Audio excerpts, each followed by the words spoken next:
टीकाकृत्पादमध्यः ಶ್ರೀಮದಾಚಾರ್ಯಪರ್ಯಂತ ವಂದೇ ಗುರುಪರಂಪರಾ. ಇವತ್ತಿನ ದಿವಸ ಮಹಾಭಾರತದ ಪ್ರವಚನ ಮಾಲಿಕೆಯ ಅಂಗವಾಗಿ ಇವತ್ತಿನ ದಿವಸದ ಪ್ರವಚನವನ್ನು ನೀಡಲು ಬಂದಿರತಕ್ಕಂಥ ಪ್ರವಚನಕಾರರಾದ ಪಂಡಿತ ಪೂಜ್ಯ ಶ್ರೀಪಾದಾಚಾರ್ಯರವರಿಗೆ ನಮಸ್ಕಾರ ಪೂರ್ವಕವಾಗಿ ಅವರನ್ನು ಸ್ವಾಗತಿಸಿ, ಅದೇ ರೀತಿ ಬಂದಿರತಕ್ಕಂಥ ಎಲ್ಲ ಸದ್ಭಕ್ತರಿಗೂ ಕೂಡ ಸ್ವಾಗತವನ್ನು ಕೋರಿ ಇವತ್ತಿನ ದಿವಸದ ಪ್ರವಚನ ಕಾರ್ಯಕ್ರಮವನ್ನು ಆರಂಭಿಸಬೇಕೆಂದು ಪೂಜ್ಯಾಚಾರ್ಯರಿಗೆ ಪ್ರಾರ್ಥಿಸುತ್ತೇನೆ. ಅದೇ ರೀತಿ ಎಲ್ಲ ಸದ್ಭಕ್ತರು ತಮ್ಮ ತಮ್ಮ ಮೊಬೈಲ್ಗಳನ್ನು ದಯವಿಟ್ಟು ನಿಶಬ್ದಗೊಳಿಸಿ ಕಾರ್ಯಕ್ರಮಕ್ಕೆ ರಸಭಂಗವಾದಂತೆ ನೋಡಿಕೊಳ್ಳಬೇಕೆಂದು ಅವರಿಗೆ ವಿಜ್ಞಾಪಿಸುತ್ತೇನೆ. ಈಗ ಪೂಜ್ಯಾಚಾರ್ಯರ ಪ್ರವಚನ ಆರಂಭಿಸಬೇಕೆಂದು ಅವರನ್ನು ಮಾತನ್ನು ಪ್ರಾರ್ಥಿಸುತ್ತೇನೆ.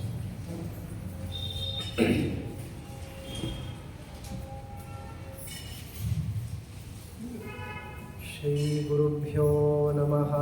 ಹರಿ ಓಂ. ಆಪಾದಮೌಲಿಪರ್ಯಂತಂ ಗುರುಣಾಂ ಆಕೃತಿಂ ಸ್ಮರೇತ್ ತೇನ ವಿಘ್ನಾಃ ಪ್ರಣಶ್ಯಂತಿ ಸಿದ್ಧ್ಯಂತಿ ಚ ಮನೋರಥಾಃ. ನಾರಾಯಣಂ ಸುರಗುರುಂ ಜಗದೇಕನಾಥಂ ಭಕ್ತಪ್ರಿಯಂ ಸಕಲಲೋಕನಮಸ್ಕೃತಂ ಚ ತ್ರೈಗುಣ್ಯವರ್ಜಿತಮಜಂ ವಿಭುಮಾದ್ಯಮೀಶಂ ವಂದೇ ಭವಘ್ನಮರಾಸುರಸಿದ್ಧವಂದ್ಯಂ.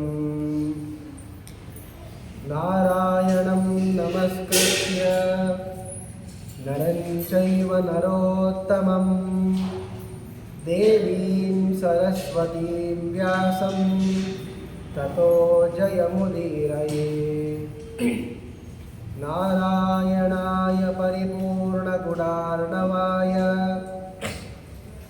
ವಿಶ್ವೋದಯಸ್ಥಿತಿಲಯೋನ್ನಿಯತಿಪ್ರದಾಯ ಜ್ಞಾನಪ್ರದಾಯ ವಿಬುಧಾಸುರಸೌಖ್ಯದುಃಖ ಸತ್ಕಾರಣಾಯ ವಿತತಾಯ ನಮೋ ನಮಸ್ತೆ.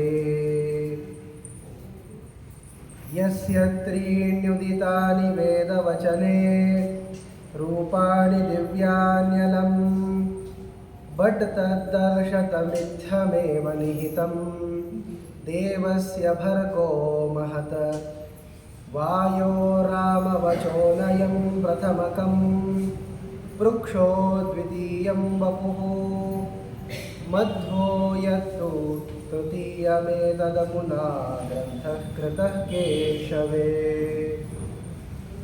ಅಸ್ಮದ್ಗುರುಸಮಾರಂಭಾಂ ಟೀಕಾಕೃತ್ಪಾದಮಧ್ಯಗಾಂ ಶ್ರೀಮದಾಚಾರ್ಯಪರ್ಯಂತಾಂ ವಂದೇ ಗುರುಪರಂಪರಾಂ.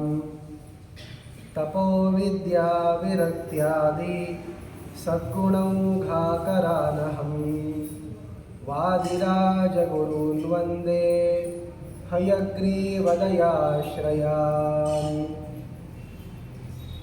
ಧೂತಾವದ್ಯೈರವಿದ್ಯಾ ವಿಘಟನಪಟುಭಿಃ ವಿದ್ವದಭ್ಯರ್ಥನೀಯೈಃ ವಾಚಃ ಪ್ರಾಚಾಂ ಪ್ರವಾಚಾಂ ಉಪಚಯಮಭಜನ್ ಯತ್ಕೃತಗ್ರಂಥಜಾಲೈಃ. ಸಂಖ್ಯಾವಂತೋ ಯಮಾಹುಃ ಮುಹುರಖಿಲಕಲಾಮೂರ್ತಿಮುದ್ವೇಲಕೀರ್ತಿಃ. ಧೀರಶ್ರೀರಾಘವೇಂದ್ರಃ ಸದಿಶತು ಸತತಂ ಭವ್ಯಮವ್ಯಾಹತನ್ನಃ.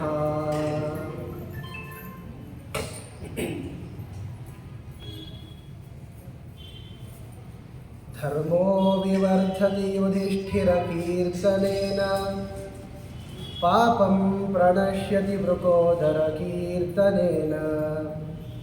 ಶತ್ರುರ್ವಿನಶ್ಯತಿ ಧನಂಜಯಕೀರ್ತನೇನ ಮಾದ್ರೀಸುತೌ ಕಥಯತಾಂ ನ ಭವಂತಿ ರೋಗಾಃ.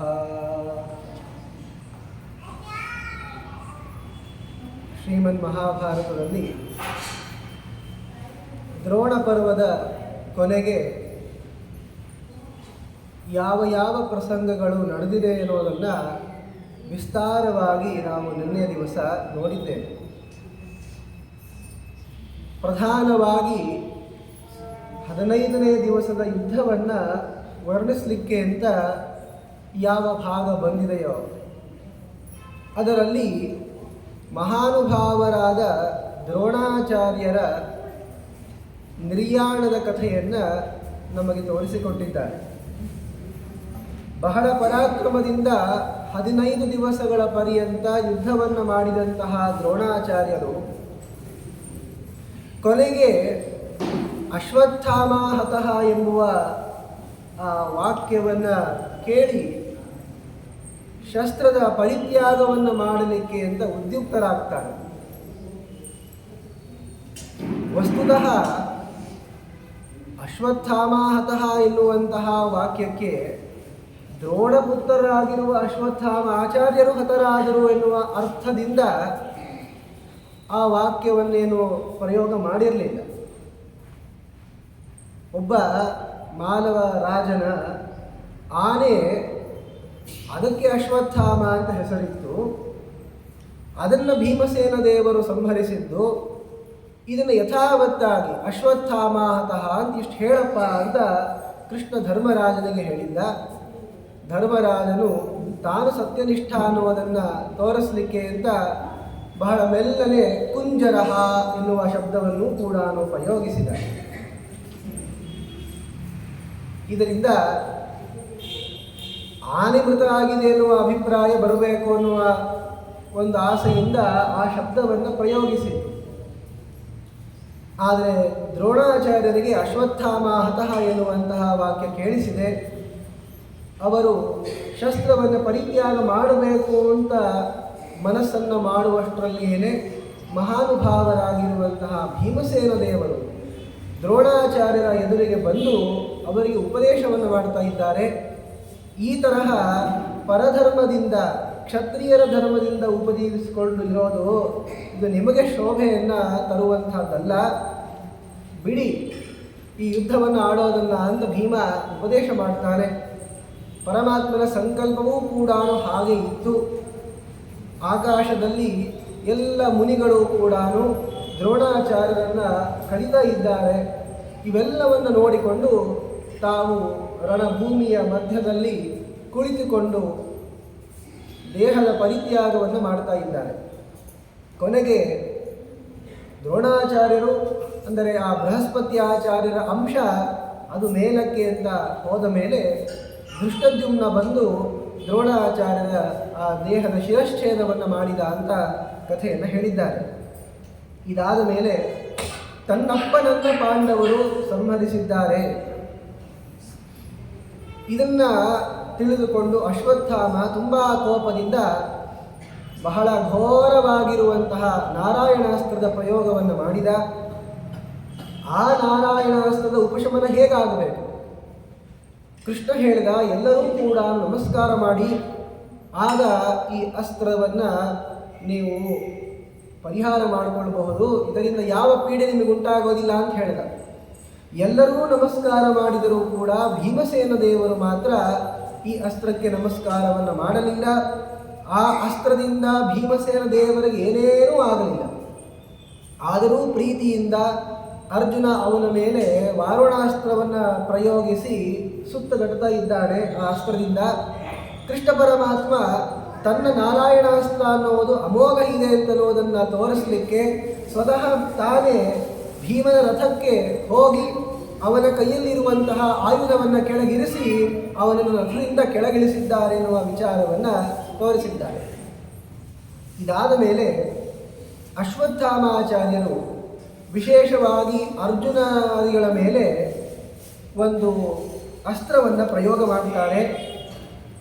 ಆ ಆಗ್ನೇಯಾಸ್ತ್ರವನ್ನು ಪ್ರಯೋಗಿಸಿದಾಗ ಎಲ್ಲ ಕಡೆಯೂ ಕೂಡ ಅಗ್ನಿಯು ಹರಡ್ತಾ ಇದೆ, ಪೀಡೆಯನ್ನು ಕೊಡ್ತಾ ಇದೆ. ಆದರೆ ಕೃಷ್ಣ ಪರಮಾತ್ಮನ ಅನುಗ್ರಹದ ಬಲದಿಂದ ಅರ್ಜುನ, ಅವನ ರಥ, ಅವನ ಕುದುರೆಗಳಿಗೆ ಏನೇನೂ ಆಗಲಿಲ್ಲ. ಅಶ್ವತ್ಥಾಮಾಚಾರ್ಯರು ನೋಡಿದರು, ನಾನು ಇಷ್ಟು ಘೋರವಾಗಿರುವಂತಹ ಆಗ್ನೇಯಾಸ್ತ್ರವನ್ನು ಬಿಟ್ಟರೂ ಅರ್ಜುನನಿಗೆ ಏನೂ ಆಗಲಿಲ್ವಲ್ಲ, ಆದ್ದರಿಂದ ಈ ಯುದ್ಧ ಆಡೋದು ನನಗೆ ಯಾಕೋ ಸೇರೋದಿಲ್ಲ ಅಂತ ಯುದ್ಧವನ್ನು ಪರಿತ್ಯಾಗ ಮಾಡಿ ಧನುಸ್ಸನ್ನು ಎಸೆದುಬಿಟ್ಟು ಹೋಗ್ತಾ ಇದ್ದಾರೆ. ಆವಾಗ ವೇದವ್ಯಾಸ ದೇವರು ಯುದ್ಧ ಭೂಮಿಗೆ ಬಂದು ಅಶ್ವತ್ಥಾಮನಿಗೆ ಉಪದೇಶವನ್ನು ಮಾಡ್ತಾ ಇದ್ದಾರೆ. ಮಾಯಾ ಹಿ ಸಾಕ್ಷಾತ್ ಗಿರಿಶಸ್ಸುರಾಣ ಕಾರ್ಯಾಯ ಭೂಮೌ ಬಲವಾನ್ ಅಜಾಯಥಾಹ. ನೋಡಪ್ಪ ಅಶ್ವತ್ಥಾಮ, ನೀನು ರುದ್ರದೇವರ ಅವತಾರ. ನಿನ್ನ ಅವತಾರವಾದದ್ದೇ ಭೂಭಾರಹರಣ ಮಾಡಬೇಕು ಅಂತ. ಇದು ದೇವತೆಗಳ ಕಾರ್ಯ. ಇದು ನೀನು ಇಲ್ಲಿಯವರೆಗೆ ಪ್ರತಿಜ್ಞೆ ಮಾಡಿದ್ದಿ ಅಂತಾದ್ದರಿಂದ ಯುದ್ಧವನ್ನು ಅಷ್ಟು ಘೋರವಾದ ರೀತಿಯಲ್ಲಿ ಆಡಿಲ್ಲ. ಆದರೆ ಇನ್ನು ಮುಂದೆ ನಿನ್ನಿಂದ ಆಗಬೇಕಾಗಿರುವಂತಹ ಕಾರ್ಯ ತುಂಬ ಇದೆಯಪ್ಪ. ಆದ್ದರಿಂದ ನೀನು ಈ ಶಸ್ತ್ರವನ್ನು ಪರಿತ್ಯಜಿಸಬೇಡ, ಯುದ್ಧವನ್ನು ಆಡಬೇಕು ಅಂತ ವೇದವ್ಯಾಸ ದೇವರು ಉಪದೇಶ ಮಾಡಿದ್ದಾರೆ. ಮಹಚ್ಚ ಕಾರ್ಯಂ ಪುನರಸ್ತಿ ದೃಷ್ಟಂ ತವಾಶು ತಚ್ಚ ಪ್ರತಿಪಾದಯೇತಿ ತಥೋದಿತಃ ಪ್ರಾತರಿತಿ ಬ್ರುವಾಣೋ ಯಯೋ ಪ್ರಣಮ್ಯಾಖಿಲ ವೇದಯೋನಿಂ. ಬಹಳ ದೊಡ್ಡ ಕಾರ್ಯ ಇದೆಯಪ್ಪ ನೀನು ಮಾಡಬೇಕಾದದ್ದು. ಆದ್ದರಿಂದ ಯುದ್ಧವನ್ನು ಬಿಡಬೇಡ ಅಂತ ವೇದವ್ಯಾಸ ದೇವರು ಹೇಳಿದಾಗ, ಆಯಿತು ಬೆಳಗ್ಗೆ ನೋಡ್ಕೊಳ್ತೀನಿ ಎಂದ. ಆಗಲೇ ಮಾಡ್ತೀನಿ ಅಂತ ಹೇಳಿಲ್ಲ, ಪ್ರಾತಃ ಬೆಳಗ್ಗೆ ನೋಡ್ಕೊಳ್ತೀನಿ ಅಂತ ಹೇಳಿಬಿಟ್ಟು ಎಲ್ಲರೂ ಕೂಡ ಶಿಬಿರಕ್ಕೆ ತೆರಳಿದ್ದಾರೆ. ಅವತ್ತಿನ ದಿವಸದ ಯುದ್ಧ, 15ನೇ ದಿವಸದ ಯುದ್ಧ ಇಲ್ಲಿಗೆ ಸಮಾಪ್ತವಾಗ್ತದೆ. ಇತ್ತ ಪಾಂಡವರೆಲ್ಲರೂ ಕೂಡ ಸೇರಿಕೊಂಡು ತಮ್ಮ ತಮ್ಮ ಶಿಬಿರಕ್ಕೆ ಬಂದು ತಮ್ಮೆಲ್ಲರನ್ನೂ ಕೂಡ ರಕ್ಷಣೆ ಮಾಡಿರುವಂತಹ ಪರಮ ಕೃಪಾಳುವಾಗಿರುವಂತಹ ಆ ಕೃಷ್ಣ ಪರಮಾತ್ಮನನ್ನು ಸ್ತೋತ್ರ ಮಾಡುತ್ತಾರೆ. ತತ್ರಾಪಿ ರಾತ್ರೌ ಅಮಿತಾನ್ ಹರೇರ್ಗುಣಾನ್ ಅನುಸ್ಮರಂತಹ ಮುಮುದು ಸಮೇತಾಹ. ಪಾಂಡವರಿಗೆ ಬೇರೆ ಯಾವುದರಿಂದಲೂ ಕೂಡ ಅಷ್ಟು ಸಂತೋಷ ಆಗೋದಿಲ್ಲ. ಕೃಷ್ಣ ಪರಮಾತ್ಮನ ಗುಣಾನುವರ್ಣನೆ ಮಾಡಬೇಕು, ಅವನ ಕಥೆಗಳನ್ನು ಹೇಳಬೇಕು, ಕೇಳಬೇಕು. ಇದರಿಂದಲೇ ಅವರಿಗೆ ಸಂತೋಷ. ಇಷ್ಟೆಲ್ಲ ಯುದ್ಧದಲ್ಲಿ ಶ್ರಮವನ್ನು ಪಡೆದುಕೊಂಡಿದ್ದರೂ, ದೈಹಿಕ ಆಯಾಸವನ್ನು ಪಡೆದಿದ್ದರೂ ಕೂಡ ಯಾವಾಗಲೂ ಶಿಬಿರಕ್ಕೆ ಬಂದ ಮೇಲೆ ಕೃಷ್ಣನ ಕಥೆಗಳನ್ನು ಹೇಳಬೇಕು, ಅವನ ಗುಣಗಳನ್ನೇ ಕೇಳಬೇಕು. ಹೀಗೆ ಬಹಳ ಸಂತೋಷದಿಂದ ಅವರು ಶಿಬಿರಕ್ಕೆ ಬಂದಿದ್ದಾರೆ. ಇನ್ನು 16ನೇ ದಿವಸದ ಯುದ್ಧದ ಕಥೆಯನ್ನು ನಿರೂಪಿಸಲಿಕ್ಕೆ ಅಂತ ಕರ್ಣ ಪರ್ವವನ್ನು ಪ್ರಾರಂಭ ಮಾಡ್ತಾ ಇದ್ದಾರೆ. ದ್ರೋಣ ಪರ್ವದ ಕೊನೆಗೇನೆ ಬಹಳ ಪ್ರಸಿದ್ಧವಾಗಿರುವಂತಹ ಶತರುದ್ರಿಯ ಎನ್ನುವ ಒಂದು ರುದ್ರದೇವರ ಸ್ತೋತ್ರ ಬರುವಂಥದ್ದು. ಸುಮಾರು 3 ಶ್ಲೋಕಗಳಿಂದ ರುದ್ರದೇವರನ್ನು ಸ್ತೋತ್ರ ಮಾಡಿ, ಅಂತಹ ರುದ್ರನೇ ಅಶ್ವತ್ಥಾಮ, ನೀನು ಯುದ್ಧವನ್ನು ಆಡಬೇಕು ಅನ್ನುವಂತಹ ಈ ಕಾರ್ಯಕ್ಕೆ ಅಲ್ಲಿ ನಿರೂಪಣೆಯನ್ನು ಮಾಡಲಿಕ್ಕೆ ಅಂತ ಆ ಸ್ತೋತ್ರವನ್ನು ಮಾಡಿದ್ದಾರೆ. ಇದಾದ ಮೇಲೆ ದ್ರೋಣ ಪರ್ವದ ಸಮಾಪ್ತಿಯಾಗುತ್ತದೆ. ಮತ್ತು ದ್ರೋಣಾಚಾರ್ಯರೂ ಕೂಡ ಶಸ್ತ್ರವನ್ನು ಪರಿತ್ಯಾಗ ಮಾಡಿ ತಾವು ಯೋಗಾರೂಢರಾಗಿ ತಮ್ಮ ಲೋಕವನ್ನು ಪಡೆದ ಮೇಲೆ ಮುಂದೆ ಯಾರು ಸೇನಾಪತಿಗಳಾಗಬೇಕು? ಭೀಷ್ಮರಿದ್ದಾರೆ ನಿಜ, ಆದರೆ ಅವರು ಯುದ್ಧ ಆಡೋದಿಲ್ಲ. ಶರಪಂಜರದಲ್ಲಿದ್ದಾರೆ, ಅವರು ಎದ್ದು ಹೇಗೆ ಬರ್ತಾರೆ? ದ್ರೋಣಾಚಾರ್ಯರು ಬಹಳ ಸಮರ್ಥವಾದ ರೀತಿಯಲ್ಲಿ 5 ದಿವಸಗಳ ಪರ್ಯಂತ ಸೇನಾಪತ್ಯವನ್ನು ಮಾಡಿದ್ದಾರೆ. ಆದರೆ ಮುಂದೆ ಯಾರು ನೋಡ್ಕೊಳ್ಬೇಕೂಡಲ್ಲ. ಆಗ ಎಲ್ಲರೂ ಸೇರಿಕೊಂಡು ಕರ್ಣನನ್ನು ಪ್ರತಿಬಿಂಬಿಸ್ತಾರೆ. ಕರ್ಣ, ನೀನು ಸೇನಾಪತಿಯಾಗು. ಮೊದಲಿಂದಲೂ ಕೂಡ ವಿಶೇಷವಾಗಿ ಕರ್ಣನ ಮೇಲೆ ಪ್ರೀತಿ ದುರ್ಯೋಧನನಿಗೆ ಎಂದು ಪಾಂಡವರೆಲ್ಲರೂ ಸೇರಿಕೊಂಡು, ಪಾಂಡವರು ಕೌರವರು ತಾವು ಅಭ್ಯಾಸ ಮಾಡಿದಂತಹ ಅಸ್ತ್ರಗಳನ್ನೆಲ್ಲವನ್ನು ಪ್ರದರ್ಶನ ಮಾಡಲಿಕ್ಕೆ ಅಂತ ನಿಂತಿರ್ತಾರೋ ಅವತ್ತೇ ಕರ್ಣನ ಭೇಟಿಯಾದದ್ದು. ಅವತ್ತಿನಿಂದ ಆರಂಭ ಮಾಡಿಕೊಂಡು ಇವತ್ತಿನ ಪರ್ಯಂತ ಕರ್ಣನ ಮೇಲೆ ಅಪಾರವಾಗಿರುವಂತಹ ಪ್ರೀತಿ. ಎಷ್ಟು ಅಂತಂದರೆ ದುರ್ಯೋಧನಿಗೆ ಹೇಳಲಿಕ್ಕಾಗಲ್ಲ, ಅಷ್ಟು ಪ್ರೀತಿ ಇದೆ. ಆದರೆ ಆ ಪ್ರೀತಿಯನ್ನೆಲ್ಲ ತೋರಿಸಿದ್ ಯಾಕೆ ಅಂತನ್ನೋದು ಕರ್ಣನಿಗೆ ಕೊನೆ ತನಕ ಗೊತ್ತಾಗಲಿಲ್ಲ. ತಾನು ರಾಜ್ಯ ಗೆಲ್ಲಬೇಕು, ಪಾಂಡವರನ್ನು ದ್ವೇಷಿಸಬೇಕು ಅನ್ನುವಂತಹ ಕಾರ್ಯಕ್ಕೆ ಕರ್ಣನನ್ನು ಇಷ್ಟು ಮೇಲಕ್ಕೆ ಎತ್ತುಗಟ್ಟಿದ್ದು. ಇದರಿಂದ ಕರ್ಣನಿಗೇನಾಗಬೇಕಾಗಿಲ್ಲ. ನೋಡಿ, 4 ಜನರನ್ನು ಎದುರಾಕೊಂಡಾಗ ನಮ್ಮ ಗುಂಪಿನಲ್ಲಿ ಇನ್ನೊಂದು 4 ಜನ ಬರಬೇಕು ಅನ್ನೋ ದೃಷ್ಟಿಯಿಂದ ಅವ್ರಿಗೂ ಹಣ ಕೊಟ್ಟು ಪ್ರಶಂಸೆ ಮಾಡಿ ಕರ್ಕೊಂಡು ಬರ್ತೀವಲ್ಲ. ಇದರಿಂದ ಅವರೇನು ಅನ್ಕೊಳ್ತಾರೆ, ಓ ನನ್ನ ಕಂಡ್ರೆ ಬಹಳ ಪ್ರೀತಿ ಇದೆ ಇವರಿಗೆ ಅಂತ. ನಿಮ್ಮ ಮೇಲೆ ಬಹಳ ಪ್ರೀತಿ ಇದೆ ಅಂತಲ್ಲ, ನನ್ನ ಕೆಲಸ ಆಗಬೇಕಿಲ್ಲ. ಸ್ವಾರ್ಥ ಸಾಧನೆಗೆ ಅಂತ ಕರ್ಣನನ್ನು ಇಷ್ಟು ಮೇಲಕ್ಕೆ ಎತ್ತುಗಟ್ಟಿದ್ದು. ಆದರೆ ಕರ್ಣನಿಗೆ ಮಾತ್ರ ದುರ್ಯೋಧನ ಮೇಲೆ ತುಂಬ ನಿಷ್ಠೆ. ಶ್ರೀಕೃಷ್ಣ ಪರಮಾತ್ಮ ಸ್ವತಃ ನೀನು ಕುಂತಿ ಪುತ್ರನಪ್ಪ, ಬಂದುಬಿಡು ಪಾಂಡವರ ಸೈನ್ಯಕ್ಕೆ. ನೀನು ಇವತ್ತು ಪಾಂಡವರ ಹತ್ರ ಬಂದರೂ ಧರ್ಮರಾಜಾದಿಗಳೆಲ್ಲರೂ ಕೂಡ ನಿನ್ನನ್ನೇ ರಾಜ ಮಾಡ್ತಾರೆ ಅಂತ ಕರೆದ್ರೆ ಬರೋದಿಲ್ಲ. ನಾನು ದುರ್ಯೋಧನನ ಮಾತನ್ನು ಮೀರಲಿಕ್ಕಾಗೋದಿಲ್ಲ, ನಾನು ಅವನಿಗೆ ಮಾತು ಕೊಟ್ಟಿದ್ದೇನೆ ಅಂತ ಹೇಳಿ ತಾನು ಭಾರಿ ಸತ್ಯವಾಕ್ಯ ನಿಷ್ಠ ಅಂತನ್ನುವುದನ್ನು ತೋರಿಸ್ಕೊಂಡ. ಇಂತಹ ಕರ್ಣನನ್ನು ಈಗ ಸೇನಾಪತಿ ಮಾಡಬೇಕು ಅಂತ ಅವನ ಗುಣಗಳನ್ನೆಲ್ಲವನ್ನೂ ಕೂಡ ವರ್ಣಿಸ್ತಾ ಇದ್ದಾರೆ. ನೋಡಿ, ಕರ್ಣನಿಗೆ ಸಮ ಯಾರಾಗ್ತಾರೆ ಹೇಳಿ? ಇವನು ಅರ್ಜುನನಿಗಿಂತಲೂ ಕೂಡ ಮಿಗಿಲಾದವ, ಮತ್ತೆ ಅವನು ಎಬ್ಬಿಸ್ಬೇಕಲ್ಲ. ಮತ್ತೆ ಎಂದೂ ಕೂಡ ಕರ್ಣನನ್ನು ಸೋಲಿಸುವಷ್ಟು ಕೂಡ ಹತ್ತಿರಕ್ಕೆ ಬಂದಿಲ್ಲ ಕರ್ಣ. ಆದರೂ ಕೂಡ ಈಗ ಸೇನಾಪತಿ ಆಗಬೇಕು ಅಂದರೆ ಅವನು ಪ್ರಶಂಸೆ ಮಾಡಬೇಕು. ಆವಾಗ ಸಂತೋಷದಿಂದ ಬಂದು ಸೇನಾಪತ್ಯವನ್ನು ಮಾಡ್ತಾನೆ. ಅಥಾನುಜ್ಞಾಮುಪಾದಾಯ ದ್ರೌಣೇರ್ದುರ್ಯೋಧನೋ ನೃಪಃ ಕರ್ಣಂ ಸೇನಾಪತಿಂ ಚಕ್ರೆ ಸೋಗಾದ್ಯುದ್ಧಾಯ ದಂಸಿತಃ. ಅಶ್ವತ್ಥಾಮಾಚಾರ್ಯರನ್ನು ಕರೆದು ದುರ್ಯೋಧನ ಹೇಳ್ತಾನೆ, ಗುರುಪುತ್ರರಾದ ಅಶ್ವತ್ಥಾಮಾಚಾರ್ಯರೇ, ಕರ್ಣನನ್ನು ನಾವು ಸೇನಾಪತಿಯನ್ನಾಗಿ ಮಾಡ್ತೀವಿ ಅಂತ. ಆಗ ಓಂ ಬಂದು ಅವಶ್ಯವಾಗಿ ಮಾಡಿ ಅಂತಂದಾಗ ಅಶ್ವತ್ಥಾಮಾಚಾರ್ಯರ ಆಜ್ಞೆಯನ್ನು ಪಡೆದು ಕರ್ಣನನ್ನು ಸೇನಾಪತಿಯನ್ನಾಗಿ ಮಾಡಿದ್ದಾನೆ. ಅವತ್ತಿನ ದಿವಸದ ಯುದ್ಧಗಳನ್ನೆಲ್ಲವನ್ನೂ ಕೂಡ ವಿವರಿಸ್ತಾರೆ. ತತ್ರಾಭವದ್ ಯುದ್ಧಮತೀವ ದಾರುಣಂ ಪಾಂಡವಸುತಾನಾಂ ಧೃತರಾಷ್ಟ್ರದೈರ್ಗಜೆ ತತ್ರೋದಯಾದ್ರಿ ಪ್ರತಿಮೆ ಪ್ರದೃಶ್ಯತೆ ಭೀಮೋ ಯಥೋದ್ಯತ್ ಸವಿತಾದಿ ನಿರ್ಮಲಃ. ಭೀಮಸೇನ ಅವತ್ತಿನ ದಿವಸ ದೊಡ್ಡದಾಗಿರುವಂತಹ ಒಂದು ಆನೆಯ ಮೇಲೆ ಕುಳಿತುಕೊಂಡು ಯುದ್ಧಕ್ಕೆ ಅಂತ ಬರ್ತಾ ಇದ್ದಾನೆ. ಆ ಭೀಮನ ಎದುರಿಗೆ ಕ್ಷೇಮಧೂರ್ತಿ ಎನ್ನುವಂತಹ ಒಬ್ಬ ವ್ಯಕ್ತಿ, ಕೌರವರ ಸೈನ್ಯದವನವನು, ಅವರ ಜೊತೆ ಯುದ್ಧ ಆಡಬೇಕು ಅಂತ ಭೀಮಸೇನ ಬಂದಿದ್ದಾನೆ. ಆ ಕ್ಷೇಮಧೂರ್ತಿ ಬಹಳ ಪ್ರಬಲ ಇದ್ದವನು. ಅನೇಕ ಬಾಣಗಳಿಂದ ಭೀಮಸೇನ ದೇವರ ಆನೆಯನ್ನು ಹೊಡೆದು ಹಾಕ್ತಾನೆ. ತಮ್ ವೀರ್ಯಮತ್ತಂ ಪ್ರತಿಲಭ್ಯ ಭೀಮೋ ವಿನಾಯ ಮೃತ್ಯೋ ಸದನಾಯ ಶೀಘ್ರಂ. ಆಗ ಅವನ ಯುದ್ಧವನ್ನು ಆಡಿ ಆ ಕ್ಷೇಮಧೂರ್ತಿಯನ್ನು ಕೊಂದು ಹಾಕಿದ್ದಾನೆ. ಹೇಗೆ ಸಿಂಹ ಬಂದಾಗ ಎಲ್ಲ ನರಿಗಳು ಕೂಡ ಓಡ ಹೋಗಬೇಕು, ಆ ತರಹ ಭೀಮಸೇನ ದೇವರು ಬಂದರೆ ಎಲ್ಲ ರಾಕ್ಷಸರು ಕೂಡ ಓಡ ಹೋಗಬೇಕು.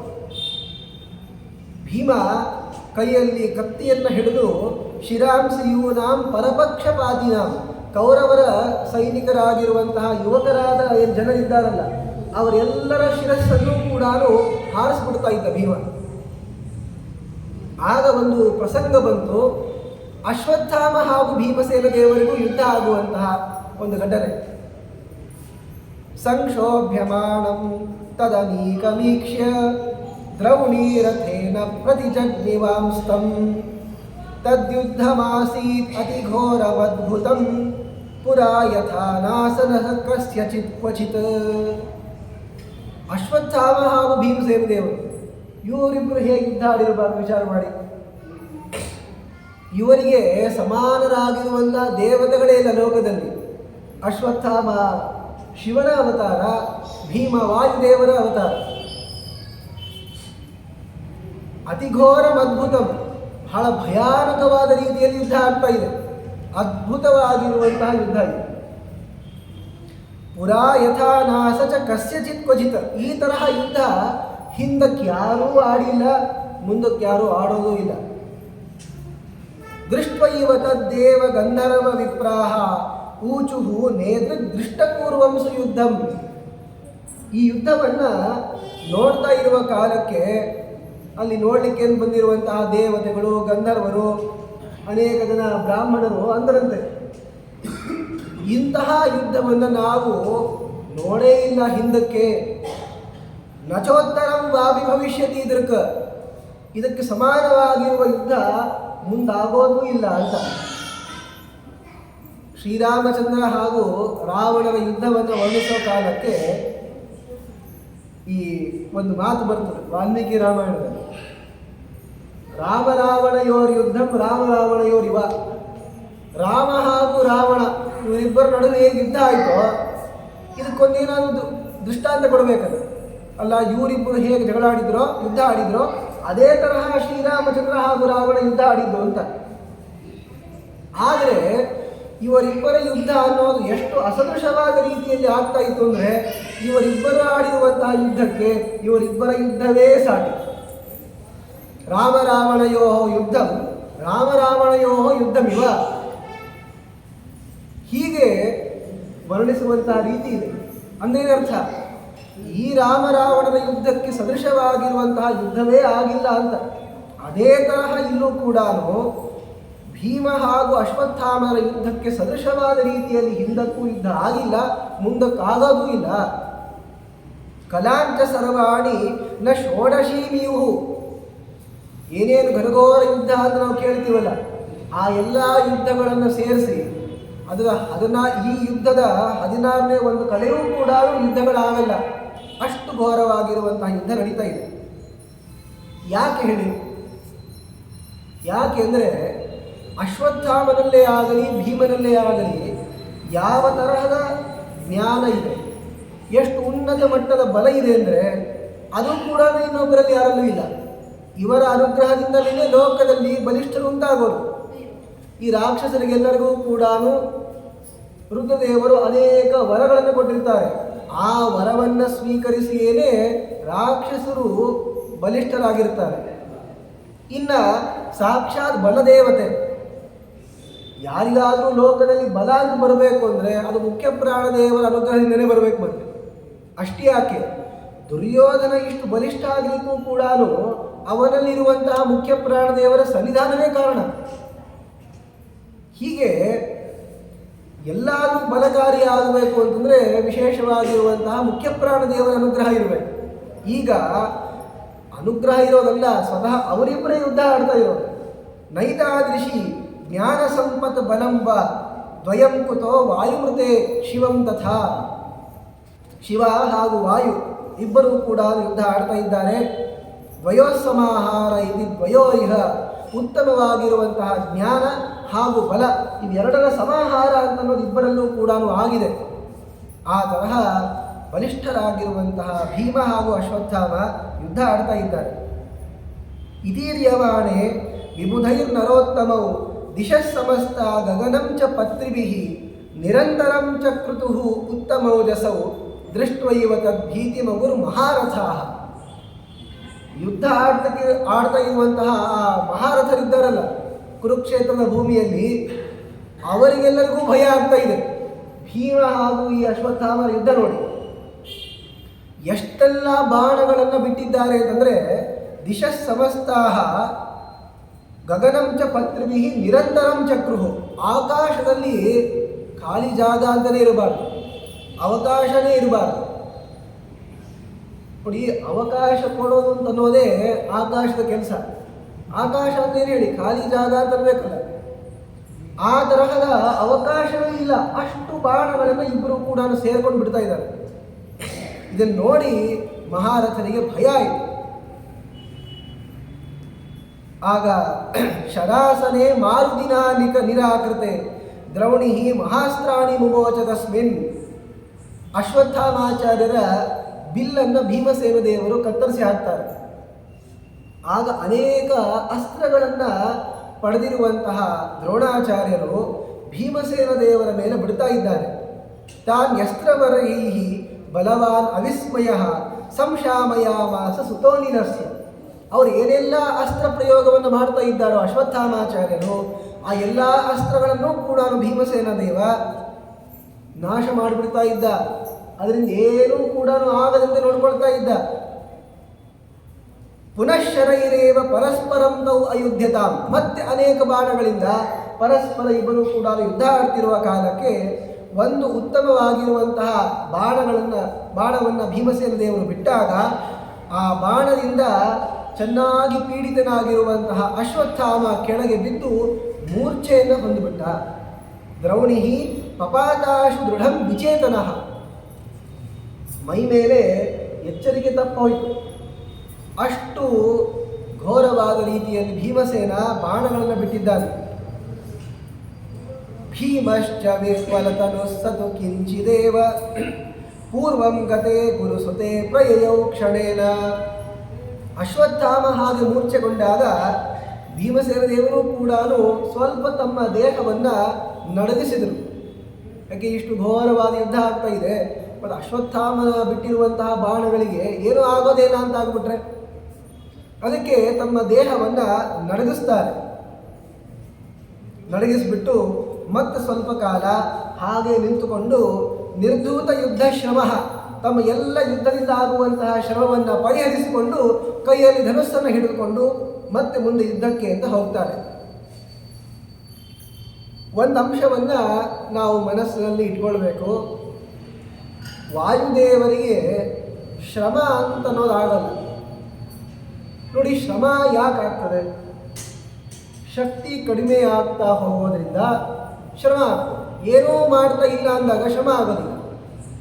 ಭಾರವಾಗಿರುವ ವಸ್ತುವನ್ನು ಎತ್ತಲಿಕ್ಕೆ ಅಂತ ಹೋಗ್ತೀವಿ, ಕೆಲಸ ಮಾಡ್ತೀವಿ, ಇಲ್ಲ ಅಂತಲ್ಲ. ಆದರೆ ಮಾಡಿದಾಗ ಶಕ್ತಿ ಅನ್ನೋದು ಕಡಿಮೆ ಆಗೋಗ್ತದೆ. ಅದಕ್ಕೆ ಮೈ ಬೆವರೋದು, ಸುಸ್ತಾಗೋದು, ಈ ಥರ ಆಗೋದು. ಆದರೆ ನಿಸ್ಸೀಮ ಪೌರುಷ ಬಲಸ್ಯ ಕುತಶ್ರಮಸ್ಯ. ಇವರಿಗೆ ಎಷ್ಟು ಬಲ ಇದೆ ಅಂದರೆ ಅದಕ್ಕೆ ಸೀಮೆನೇ ಇಲ್ಲ. ನಿಸ್ಸೀಮವಾಗಿರುವಂತಹ ಬಲ ಪೌರುಷವನ್ನು ಪಡೆದಿರುವಂತಹ ಈ ವಾಯುದೇವರಿಗೆ ಯುದ್ಧದಿಂದ ಶ್ರಮ ಹೇಗೆ ಸಾಧ್ಯ? ಅದಕ್ಕೆ ಹನುಮಂತನೂ ಕೂಡ ತಾನು ಸಮುದ್ರವನ್ನು ಹಾರುವ ಕಾಲಕ್ಕೆ ಮೈನಾಕ ಪರ್ವತ ಬಂದು ನನ್ನ ಮೇಲೆ ನಿಂತ್ಕೊಳ್ಳಪ್ಪ ಅಂತ ನಿಂತ್ಕೊಂಡು ಏನಾದರೂ ತಿಂದು ಹೋಗು ಅಂತ ಕರಿತು. ಆಗ ಹನುಮಂತ ಅಂದ, ನೀನು ಪ್ರೀತಿಯಿಂದ ಕರೆದಿದ್ದೀಯಪ್ಪ, ಭಾಳ ಸಂತೋಷ ನನಗೆ, ಆದರೆ ನನಗೆ ಶ್ರಮವೇ ಆಗಿಲ್ಲ, ಆದ್ದರಿಂದ ನನಗೇನು ವಿಶ್ರಾಂತಿ ಬೇಕಾಗಿಲ್ಲ, ಆದರೆ ಪ್ರೀತಿಯಿಂದ ಕರೆದಿದ್ದೀಯಾ ಅಂತ ಆದ್ದರಿಂದ ಅದನ್ನು ಆಲಿಂಗನ ಮಾಡ್ಕೊಂಡು ಹೋಗ್ತೀನಿ ಅಂತ ಆ ಪರ್ವತವನ್ನು ಆಲಿಂಗಿಸಿಕೊಂಡು ಮತ್ತೆ ಹನುಮಂತ ಹಾರ್ತಾ ಹೋಗ್ತಾನೆ ಅಂತ. ಈ ತರಹ ವಾಯುದೇವರ ವೈಶಿಷ್ಟ್ಯ ಇದೆ. ಶಕ್ತಿ ಅಂತನ್ನೋದು ಸ್ವಲ್ಪವೂ ಕಡಿಮೆ ಆಗೋದೇ ಇಲ್ಲ. ಮತ್ತು ಶಕ್ತಿ ಕಡಿಮೆ ಆಗೇ ಇಲ್ಲ ಅಂತಂದರೆ ಎಲ್ಲಿ ಶ್ರಮ ಬರಬೇಕು ಹೇಳಿ? ಮತ್ತೆ ಅನೇಕ ಗಜಗಳನ್ನು, ಆನೆಗಳನ್ನು ಹೊಡಿಬೇಕು ಅಂತ ಆ ಆನೆಯ ಸೈನ್ಯದ ಒಳಗೆ ಪ್ರವೇಶವನ್ನು ಮಾಡ್ತಾ ಇದ್ದಾನೆ ಭೀಮ. ತಸ್ಮಿನ್ ಗಜಾನ್ ಮರ್ದಯತಿ ಧಾರ್ತರಾಷ್ಟ್ರೋ ಯುಧಿಷ್ಠಿರಂ ಆಯಾದ್ಯುಧ್ಯಾಯ ತೌ ಯುದ್ಧಂ ರಾಜಾನೌ ಚಕ್ರತುಷ್ಠಿರಂ. ಭೀಮ ಆವಾಗ ಗಜ ಸೈನ್ಯದ ಮೇಲೆ ಏರಿ ಹೋಗ್ತಾ ಇದ್ದಾನೆ. ಅಷ್ಟೊತ್ತರಲ್ಲಿಯೇ ದುರ್ಯೋಧನ ಹಾಗೂ ಧರ್ಮರಾಜ ಇವರಿಬ್ಬರೂ ಕೂಡ ಯುದ್ಧ ಆಡ್ತಾ ಇದ್ದಾರೆ. ತತ್ರ ತಂ ವಿರಥಂ ಚಕ್ರೆ ಸಹಸೈವ ಯುಧಿಷ್ಠಿರ. ಆಗ ನೋಡ್ತಾ ಇರುವ ಕಾಲಕ್ಕೇನೆ ಬಹಳ ಬಲಿಷ್ಠರಾಗಿರುವಂತಹ ಧರ್ಮರಾಜ ದುರ್ಯೋಧನನ ರಥವನ್ನು ಹೊಡೆದಾಕ್ಬಿಡ್ತಾನೆ. ಸತಗದಾಂ ಆದದೆ ಗುರುವಿ ತಂ ಭೀಮೋ ಅಭ್ಯದತ್ ಗದಿ. ಯಾವಾಗ ಗದೆಯನ್ನು ಹಿಡಿದುಕೊಂಡು, ರಥ ಅಂತೂ ಮುರಿದು ಹೋಗಿದೆ ಅಲ್ಲ, ಗದಾ ಹಿಡ್ಕೊಂಡು ಹೋಗೋಣ ಅಂತ ದುರ್ಯೋಧನ ಕೈಯಲ್ಲಿ ಗದೆಯನ್ನು ತೆಗೆದುಕೊಂಡು ಧರ್ಮರಾಜನನ್ನು ಹೊಡಿಬೇಕು ಎಂದು ಯಾವಾಗ ಬರ್ತಾ ಇದ್ದಾನೋ ಆಗ ಭೀಮ ತಾನು ಕೈಯಲ್ಲಿ ಗದೆಯನ್ನು ಹಿಡ್ಕೊಂಡು ಬರ್ತಾನೆ. ದೃಷ್ಟ ಕೃಪಸ್ಥಂ ಸ್ವರಥಂ ಆರೋಪ್ಯಾಪಯೋ ತತಃ. ನೋಡಿದ್ರು ಭೀಮಸೇನ ಒಳಗೆ ಪ್ರವೇಶ ಮಾಡ್ತಾ ಇದ್ದಾನೆಂದರೆ ಇವತ್ತೇ ನಮ್ಗೆ ಸಾಯೋ ದಿವಸ ಇಲ್ಲ, ಅದರಿಂದ ನಾವು ವಾಪಸ್ ಹೋಗ್ಬೋದು. ಸಾಯೋದು ಅಂತ ಆದರೆ ಅವತ್ತು ಸಾಯೋದಿದ್ದೇ ಇದೆ. ಕೃಪಾಚಾರ್ಯರಿಗೆ ಸಾಯೋ ಭಯ ಇಲ್ಲ, ಆದರೆ ಭಯ ಇದೆ, ಎಲ್ಲಿ ಭೀಮ ಹೊರಬಿಡ್ತಾನೋ ಅಂತ. ಅದಕ್ಕೆ ತಾವು ರಥವನ್ನು ತೆಗೆದುಕೊಂಡು ಬಂದು ದುರ್ಯೋಧನನ ತಮ್ಮ ರಥದಲ್ಲಿ ಕೂಡಿಸ್ಕೊಂಡು ಕರ್ಕೊಂಡು ಹೋಗ್ಬಿಡ್ತಾರೆ. ಸಾಕು ನೀ ಯುದ್ಧ ಆಡಿದ್ದು, ಮತ್ತು ಭೀಮನ್ ಕೈಯಲ್ಲಿ ಇವತ್ತೇ ಸತ್ತು ಹೋಗ್ತೀಯ, ಮತ್ತು 18ನೇ ದಿವಸ ಯಾರು ಸಾಯೋದು, 2 ವಯಸ್ಸು ಸಾಯ್ಲಿಕ್ಕಾಗಲ್ಲಪ್ಪ ಬಾ ಅಂತ ಕರ್ಕೊಂಡು ಹೋಗ್ತಾರೆ ಅಷ್ಟೇ.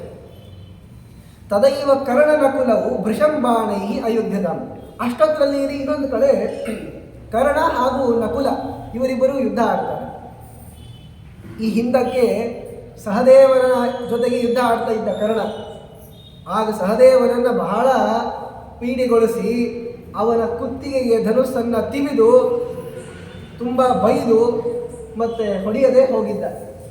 ಯಾಕೆ? ಕುಂತಿದೇವಿಗೆ ಮಾತು ಕೊಟ್ಟಿದ್ನಲ್ಲ, ಅರ್ಜುನನ ಒಬ್ಬನನ್ನು ಬಿಟ್ಟು ಬೇರೆ ಯಾರನ್ನು ಕೊಲ್ಲೋದಿಲ್ಲ ನಾನು ಅಂತ. ಅದಕ್ಕೆ ಬಹಳಷ್ಟು ಹೊಡೆದು ಕುತ್ತಿಗೆಗೆ ಅವನ ಧನುಸ್ಸನ್ನು ತಿವಿದು ಬಿಟ್ಟು ಬೈದು ಹೋಗಿರ್ತಾನಷ್ಟೆ. ಇಲ್ಲೂ ಹಾಗೆ ಮಾಡ್ತಾನೆ. ನಕುಲಂ ವಿರಥಂ ಕೃತ್ವ ಕರ್ಣೋಥ ಪ್ರಪಲಾಯಿನಂ ಅನುಧೃತ್ಯ ಚ ವೇಗೇನ ಕಂಠೇ ಧನುರವಾಸೃಜತ್. ನಕುಲನ ರಥವನ್ನು ಹೊಡೆದು ಹಾಕಿದ. ನಕುಲನ ಶಕ್ತಿ ಸಾಲಿಲ್ಲ ಕರ್ಣನನ್ನು ಸೋಲಿಸಲಿಕ್ಕೆ. ಓಡ ಹೋಗ್ತಾ ಇದ್ದಾರೆ ನಕುಲ. ಓಡ ಹೋಗೋ ಕಾಲಕ್ಕೆ ಅವನನ್ನು ಬೆನ್ನತ್ತಿ ಹೊಡೆದು ಕೆಳಗೆ ಬೀಳಿಸಿ ಕೈಯಲ್ಲಿ ಧನುಸ್ಸನ್ನು ಹಿಡಿದು ಬಿಟ್ಟು ಮತ್ತೆ ಅವನ ಕುತ್ತಿಗೆಗೆ ತಿವಿತಾ ಇದ್ದಾರೆ, ನಕುಲನ ಕುತ್ತಿಗೆಗೆ. ಉಕ್ತವಾಚ ಪರುಷಾವಾಚ, ತುಂಬ ಕೆಟ್ಟದಾಗಿ ನಕುಲನನ್ನು ನಿಂದೆ ಮಾಡ್ತಾನೆ ಕರ್ಣ. ಆದರೆ ಕೊಲ್ಲಿಕ್ಕೆ ಹೋಗಲ್ಲ. ಯಾಕೆ? ಕುಂತಿಯಾಹ ವಚನ ಗೌರವ. ಕುಂತಿದೇವಿಗೆ ಮಾತು ಕೊಟ್ಟಿದ್ದಾನಲ್ಲ, ಅರ್ಜುನನ್ನಷ್ಟೇ ಹೊಡೆಯೋ, ಆದ್ದರಿಂದ ಇವನನ್ನು ಕೂಡ ಬಿಟ್ಟು ಹೋಗ್ತಾ ಇದ್ದಾನೆ. ಹೀಗೆ ನಕುಲ ಸಹದೇವ ಇಬ್ಬರನ್ನೂ ಕೂಡ ಅನಾಯಾಸವಾಗಿ ಕರ್ಣ ಸೋಲಿಸಿದ, ಹೊಡೆದ, ತುಂಬ ನಿಂದೆ ಮಾಡಿದ, ಆದರೆ ಕೊಲ್ಲಿಕ್ಕೆ ಹೋಗಲಿಲ್ಲ. ಇತ್ತ ಇನ್ನೊಂದು ಕಡೆ ಸಾತ್ಯಕಿ ಬಹಳ ಪರಾಕ್ರಮದಿಂದ ಯುದ್ಧ ಆಡ್ತಾ ಇದ್ದಾನೆ. ವಿಂದಾನು ವಿಂದಾವಥ ಕೈಕಯೋರಣೆ ಸಮಾಸದತ್ ಸಾತ್ಯಕಿ ರುಗ್ರ ವಿಕ್ರಮ. ಅಲ್ಲಿ ಕೇಕೆಯ ದೇಶದ ಇಬ್ಬರು ವಿಂದ ಹಾಗೂ ಅನುವಿಂದ ಅಂತ ಇವರಿಬ್ಬರನ್ನ ಎದುರಿಸಿ ಸಾತ್ಯಕಿ ಯುದ್ಧ ಆಡ್ತಾ ಇದ್ದಾನೆ. ಅನೇಕ ಬಾಣಗಳನ್ನು ಬಿಡ್ತಾ ಇದ್ದಾರೆ. ತಾಭ್ಯಾಂ ನಿರುದ್ಧ ಸಹಸಾ ಜರಾರ ತತ್ರ ಅನುವಿಂದಸ್ಯ ಶಿರೋಧ ವಿಂದಃ ಯೋಧ ಶೈಲೇಯ ಮಥಾರ್ಥಾಮುಭೌ ಪರಸ್ಪರಂ ಚಕ್ರತು ಉತ್ತಮಾಹವೇ. ಆಗ ಸಾತ್ಯಕಿ ನೋಡೋಷ್ಟು ನೋಡಿ ಕೊನೆಗೆ ಕೈಯಲ್ಲಿ ಕತ್ತಿಯನ್ನು ಹಿಡಿದು ಅನುವಿಂದ ಎನ್ನುವನವನ ಕುತ್ತಿಗೆಯನ್ನು ಹಾರಿಸ್ತಾ ಇದ್ದಾನೆ, ಅವನನ್ನು ಸಂಹರಿಸ್ತಾ ಇದ್ದಾನೆ. ಆಗ ವಿಂದ ಅಂತನ್ನುವನು ಬಂದು ತಾನು ಯುದ್ಧ ಆಡ್ತಾ ಇದ್ದಾನೆ. ಇಬ್ಬರೂ ಕೂಡ ಕೈಯಲ್ಲಿ ಕತ್ತಿ ಹಾಗೂ ಗುರಾಣಿಯನ್ನು ಹಿಡಿದುಕೊಂಡು ಯುದ್ಧ ಆಡ್ತಾ ಇದ್ದಾನೆ. ಕೊನೆಗೆ ಆ ವಿಂದನ ಶಿರಶ್ಛೇದವನ್ನು ಕೂಡ ಮಾಡಿ ಸಾತ್ಯಕಿ ಎಲ್ಲ ತನ್ನ ಬಂಧುಗಳಿಂದ ಪೂಜಿತನಾಗಿ ಮೆರಿತಾ ಇದ್ದಾನೆ. ಇತ್ತ ಇನ್ನೊಂದು ಘಟನೆ. ಈ 16ನೇ ದಿವಸ ಯುದ್ಧ ಏನಿದೆ ಅಲ್ಲ, ಬಹಳಷ್ಟು ಜನ ಅನೇಕ ವಿಧವಾಗಿರುವ ರೀತಿಗಳಿಂದ ಯುದ್ಧವನ್ನು ಆಡಿದ್ದಾರೆ. ಕೃಪಾಚಾರ್ಯರು ದೃಷ್ಟದ್ಯುಮ್ನನ ಮೇಲೆ ಯುದ್ಧಕ್ಕೆ ಎಂದು ಬರ್ತಾ ಇದ್ದಾರೆ. ಕೃಪ ಮಾಯಾಂತಮೀಕ್ಷೈವ ತಪಸಾ ಮಾಂ ಪ್ರಪೀಡಯೇತ್ ಇತಿ ಮತ್ವಾ ಪಾರ್ಷತಸ್ತು ಭೀಮಂ ಶರಣಮೇಯಿವ. ದೃಷ್ಟದ್ಯುಮ್ನ ಮತ್ತೆ ದ್ರೋಣಾಚಾರ್ಯರನ್ನ ಹೊಡೆದ ನೋಡಿ. ಮೃತರಾಗಿದ್ದರೂ ಕೂಡ ಅವರ ಶಿರಶ್ಛೇದವನ್ನಂತೂ ಮಾಡಿದ್ದಲ್ಲ. ಅದನ್ನು ನೋಡಿ ಕೃಪಾಚಾರ್ಯರು ಹೆದರಿರ್ತಾರೆ.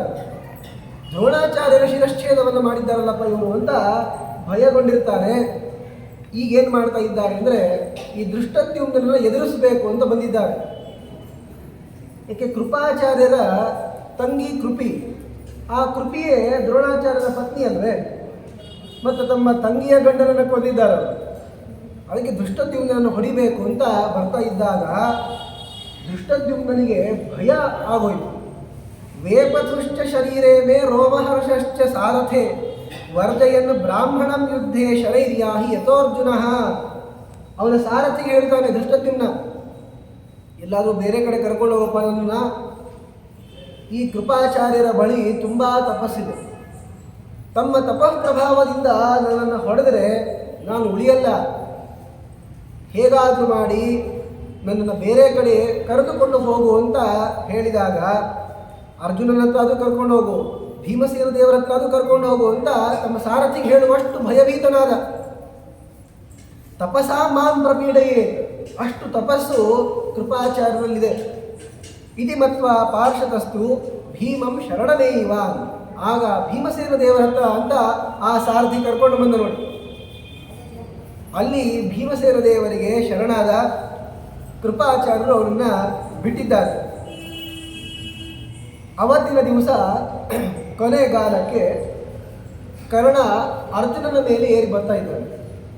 ಕರ್ಣಂ ಸಮತ್ತಾದ್ ಪ್ರತಿಕಾಲಯಂತಂ ವರೂಥಿನೀಂ ಇಂದ್ರಸುತ ಸಮಭ್ಯಯಾತ್ ಕ್ಷಣಾತ್ತಮಾಜೌ ವಿರಥಂ ಚ ಚಕ್ರೆ ತಥೋಪಹಾರಂ ಸ ಚಕಾರ ಚಂವಾಹ. ಅರ್ಜುನನ ಮೇಲೆ ಕರ್ಣ ಏರಿ ಬರ್ತಾ ಇದ್ದಾನೆ. ಅನೇಕ ಬಾಣಗಳಿಂದ ತಮ್ಮ ಸೈನಿಕರನ್ನು ಹೊಡೆಯುತ್ತಿರುವುದನ್ನು ನೋಡಿ ಕರ್ಣ ಸಿಟ್ಟಿಗೆದ್ದು ಅರ್ಜುನನ ಮುಂದೆ ಬಂದು ನಿಂತಾಗ ಅರ್ಜುನ ಕರ್ಣನ ರಥವನ್ನು ಹೊಡೆದು ಹಾಕ್ತಾನೆ. ಕ್ಷಣ ಮಾತ್ರದಲ್ಲಿ ಏನೇ ಅವನ ರಥವನ್ನು ಹೊಡೆದು ಹಾಕ್ತಾನೆ. ಕೊನೆಗೆ ಇನ್ನು ಯುದ್ಧಕ್ಕೆ ಹೋಗೋದು ಬೇಡ ಅಂತ ವಿಚಾರಿಸಿ ಸಮಯವೂ ಆಗಿದೆ ಅಂತ ತಿಳಿದುಕೊಂಡು ಸೈನ್ಯವನ್ನು ವಾಪಸ್ ತೆಕ್ಕೊಂಡ್ಬಿಡ್ತಾರೆ. ಸೇನಾಪಹಾರವನ್ನು ಮಾಡಿ ಅವತ್ತಿನ ದಿವಸದ ಯುದ್ಧವನ್ನು ಸಮಾಪ್ತಗೊಳಿಸ್ತಾರೆ. ಹೀಗೆ 16ನೇ ದಿವಸದ ಯುದ್ಧ ಇಲ್ಲಿಗೆ ಸಮಾಪ್ತಿ ಆಗ್ತದೆ. ಇವೆಲ್ಲ ವಿಚಾರಗಳನ್ನು ಕರ್ಣ ಪರ್ವದಲ್ಲಿ ತುಂಬ ವಿಸ್ತಾರವಾಗಿ ನಿರೂಪಿಸಿಕೊಟ್ಟಿದ್ದಾರೆ. ಈ 16ನೇ ದಿವಸವೂ ಕೂಡ ಕೌರವರ ಒಂದು ಪರಾಜಯದಲ್ಲೇನೆ ಕೊನೆಗೊಳ್ತು. ಕರ್ಣನಿಗೆ ತುಂಬ ಬೇಸರ ಆಯಿತು. ಪರಾಜಿತ ಸಯ್ಯತಿ ಸೂರ್ಯಸೂನು ಸುತೇನ ಶಕ್ರಸ್ಯ ಚ ಧಾತರಾಷ್ಟ್ರಂ ಜಗಾದ ಬಾಹುಂ ಪ್ರತಿಗೃಹ್ಯ ಪಾರ್ಥೋ ಜಿಗಾಯ ಮಾಂ ಅನ್ಯಮನಸ್ಕಮಾಜೌ. ಸೋತ್ಕೊಟ್ಟು ಕರ್ಣ ವಾಪಸ್ಸು ಶಿಬಿರಕ್ಕೆ ಅಂತ ಬರ್ತಾ ಇದ್ದಾನೆ. ಬಂದು ದುರ್ಯೋಧನನ ಮುಂದೆ ಹೇಳ್ತಾನೆ, ನೋಡೋ ದುರ್ಯೋಧನ, ನಾನು ಎಷ್ಟೆಲ್ಲ ಶಕ್ತಿಯಿಂದ ಯುದ್ಧ ಆಗಿದೆ, ಆದರೆ ಏನು ಮಾಡೋದು, ನಾನು ಎಲ್ಲೋ ನೋಡ್ತಿರುವ ಕಾಲಕ್ಕೆ, ನನ್ನ ಮನಸ್ಸು ಎಲ್ಲೋ ಇರುವ ಕಾಲಕ್ಕೆ ಅರ್ಜುನ ನನ್ನ ರಥವನ್ನು ಹೊಡೆದಾಕಿ ಸೋಲಿಸ್ಬಿಟ್ಟಪ್ಪ ನನ್ನನ್ನು. ಮಾಂ ಅನ್ಯಮನಸ್ಕ ಮಾಜವು, ನನ್ನ ಲಕ್ಷ್ಯ ಯುದ್ಧದ ಕಡೆ ಇರಲಿಲ್ಲ, ಎಲ್ಲೋ ಬೇರೆ ಕಡೆ ಹೋಗ್ಬಿಟ್ಟಿತ್ತು.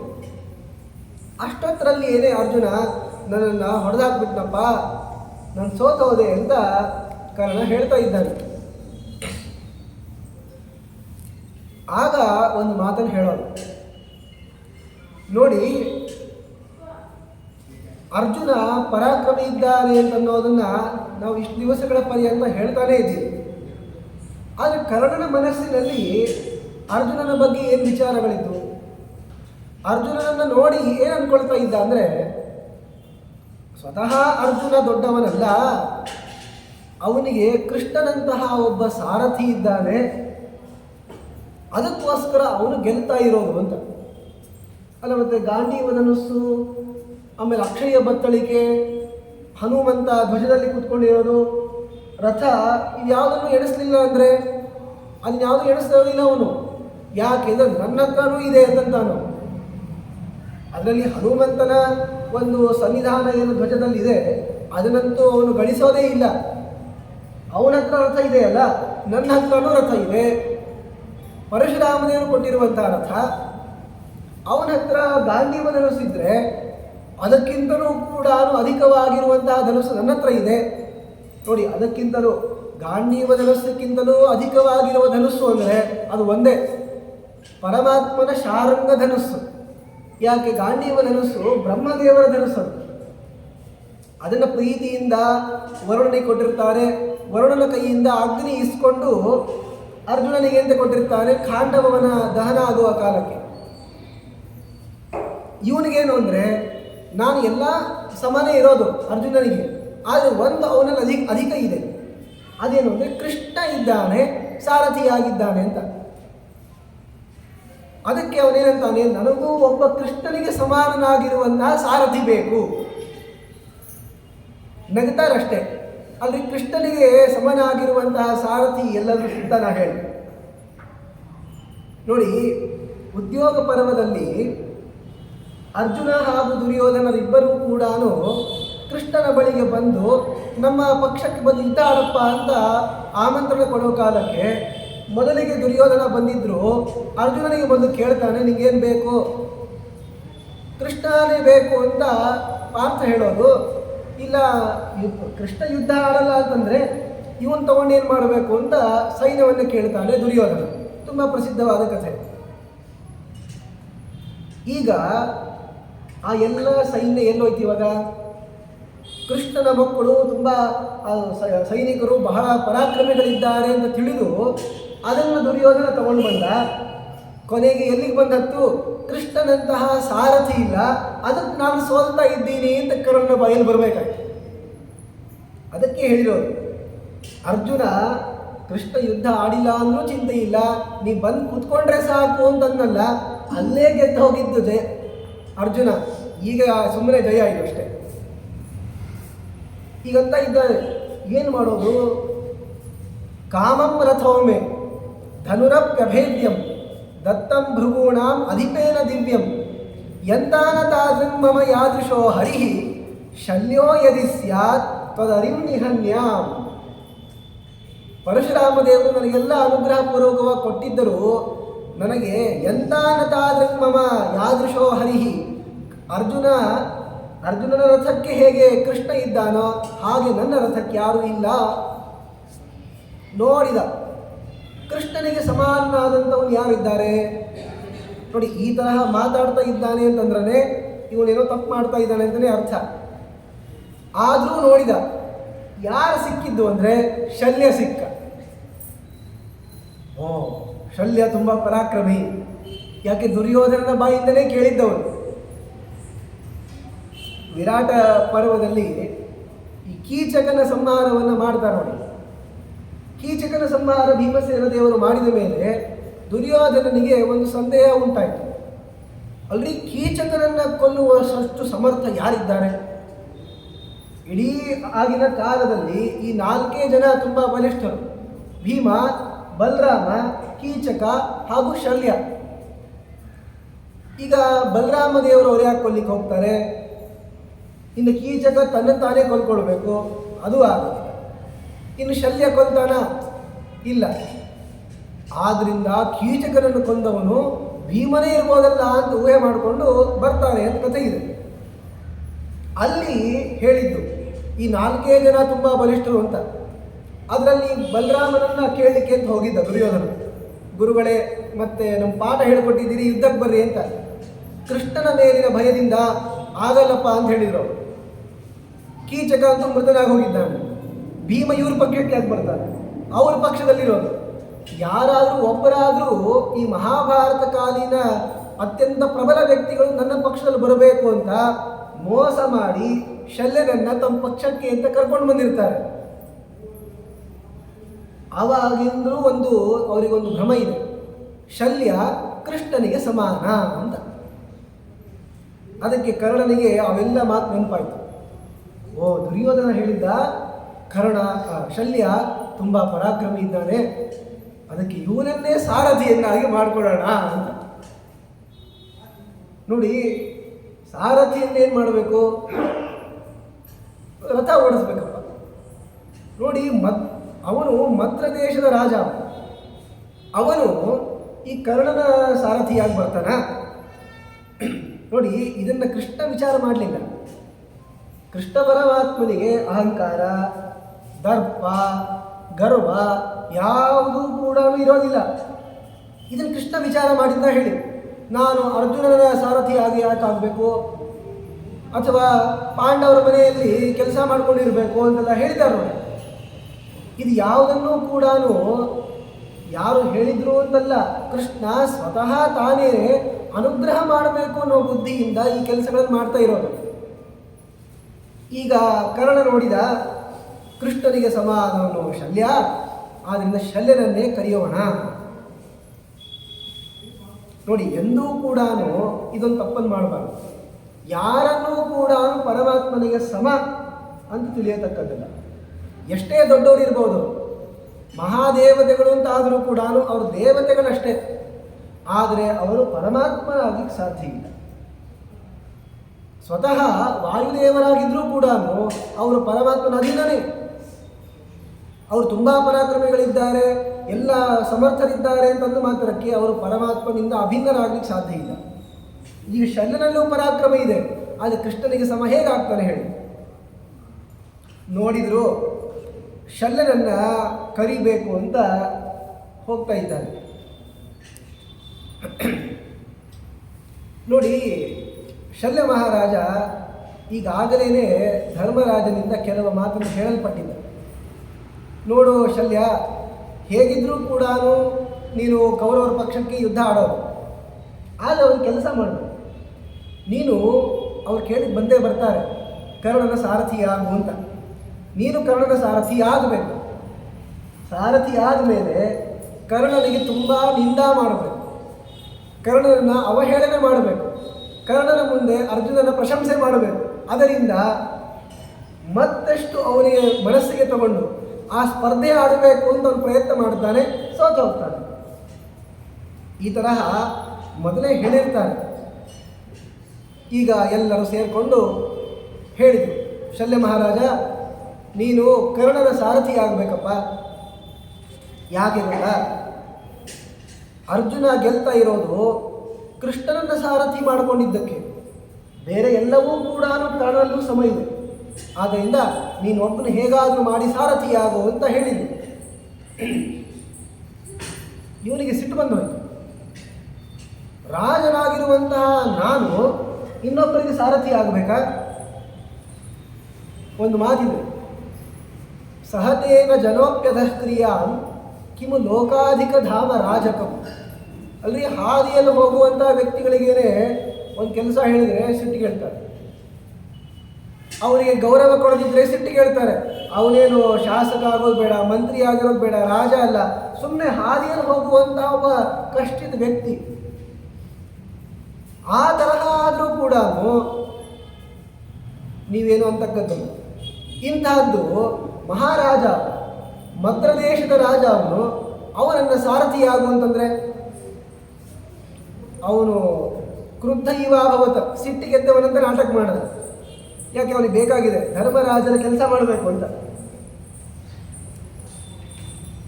ನೋಡು, ನೀನು ಕರ್ಣನ ಸಾರಥಿ ಆದರೆ ಕರ್ಣ ಗೆಲ್ತಾನೆ, ನಮಗೆ ಜಯ ಇದೆ, ಅವಶ್ಯವಾಗಿ ನೀನು ಆಗಲೇಬೇಕು ಅಂತ ದುರ್ಯೋಧನ ಹೇಳ್ದ.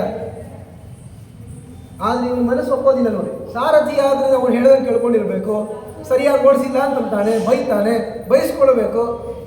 ಇವೆಲ್ಲ ಕರ್ಣನಿಂದ ನನಗೆ ಯಾಕೆ ಆಗಬೇಕು, ಬೇಡ, ಕೃಷ್ಣ ಯುದ್ಧ ಆಡ್ತೀನಿ ಅಂತ.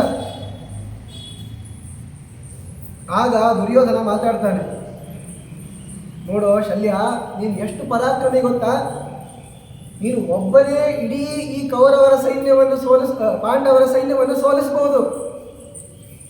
ಈಗ ನಿನ್ನ ಜೊತೆಗೆ ಕರ್ಣ ಸೇರಿಕೊಂಡ್ರೆ ಇನ್ನ ಅನಾಯಾಸವಾಗಿ ನಮಗೆ ಜಯ ಅನ್ನೋದು ಬರ್ತದಪ್ಪ. ನೋಡು, ಇವನ ಪರಾಕ್ರಮ ನೋಡು, ಕರ್ಣಂದು. ಸ್ವತಃ ಪರಶುರಾಮದೇವರ ಶಿಷ್ಯ, ಅವರಿಂದ ರಥವನ್ನು, ಈ ಆಯುಧವನ್ನು ಸ್ವೀಕರಿಸಿಕೊಂಡು ಬಂದಿದ್ದಾನೆ. ಏನು ಹೇಳಿದರೂ ಕೂಡ ಇವನು ಒಪ್ಪುವ ಒಂದು ಲಕ್ಷಣಗಳನ್ನು ತೋರಿಸಲಿಲ್ಲ. ಅದಕ್ಕೆ ಒಂದು ಮಾತನ್ನು ಹೇಳ್ತಾನೆ ದುರ್ಯೋಧನ, ನೋಡು ಶಲ್ಯ, ಯಾವಾಗಲೂ ಈ ರಥದಲ್ಲಿ ಕೂತ್ಕೊಂಡಿರ್ತಾರಲ್ಲ, ಅವ್ರಿಗಿಂತ ಸಾರಥಿನೇ ದೊಡ್ಡವ ಅಂತ ಹೇಳಿ ಶುರು ಮಾಡ್ತಾರೆ. ಆಗ ಸ್ವಲ್ಪ ಸಂತೋಷ ಆಗಲಿ ಪ್ರಾರಂಭ ಆಯಿತು. ನಮ್ಮ ಬಗ್ಗೆ ಹೇಳಿ, ಕರ್ಣ ದೊಡ್ಡವನಾಗಿದ್ದು ನಾವೇನು ಮಾಡೋದು? ಹೇಳ್ತಾನೆ ದುರ್ಯೋಧನ, ಬುದ್ಧಿಯ ಬಲೇನ ಜ್ಞಾನೇನ ಧೈರ್ಯಾಜ್ಞೈರಪಿ ಯೋ ಇಧಿಕಃ ರಥಿನ ಸಾರಥಿ ಸಸ್ಯಾತ್ ಅರ್ಜುನಸ್ಯ ಯಥಾ ಹರಿಹಿ. ನೋಡ್ರಿ, ಈ ರಥದಲ್ಲಿ ಕೂತ್ಕೊಂಡಿರ್ತಾರಲ್ಲ, ಅವ್ರಿಗಿಂತಲೂ ಬುದ್ಧಿಯಲ್ಲಿ, ಬಲದಲ್ಲಿ, ಜ್ಞಾನದಲ್ಲಿ, ಧೈರ್ಯ ಮುಂತಾದ ಗುಣಗಳಲ್ಲಿ ಯಾರು ಅಧಿಕರಾಗಿರ್ತಾರೋ ಅವರೇ ಸಾರಥಿಯಾಗೋದು. ನೋಡಿ, ನಿಜವಾಗಿಯೂ ಅರ್ಜುನನಿಗಿಂತ ಕೃಷ್ಣನೇ ದೊಡ್ಡವನಲ್ವೇ? ಮತ್ತು ಕೃಷ್ಣ ಸಾರಥಿ ಆಗಿಲ್ವಾ? ಮತ್ತು ನೀ ಕೃಷ್ಣ ಇದ್ದಂಗಪ್ಪ ಅಂತ ಹೇಳ್ಬಿಟ್ಟು, ಇವನಿಗೆ ಸಂತೋಷ ಆಗುತ್ತೆ. ನನ್ನನ್ನು ಕೃಷ್ಣ ಅಂತಂತ ಇದ್ದಾರೆ ಅಂತ. ಯಾರೂ ಕೃಷ್ಣರಾಗ್ಲಿಕ್ಕೆ ಸಾಧ್ಯ ಇಲ್ಲ, ಅವನು ಸಮ ಆಗ್ಲಿಕ್ಕೂ ಸಾಧ್ಯ ಇಲ್ಲ. ಆದರೆ ಈಗ ತಮ್ಮ ಕೆಲಸ ಆಗಬೇಕಲ್ಲ. ಈ ಪ್ರಸಂಗ ಹೇಗಿದೆ ಅಂದರೆ, ಕೆಲವೊಮ್ಮೆ ಹೀಗೆ ಮಾಡ್ತಾರೆ, ಈ ನೀತಿಯನ್ನು ಎಲ್ಲರೂ ಆಶ್ರಯಿಸ್ತಾರೆ.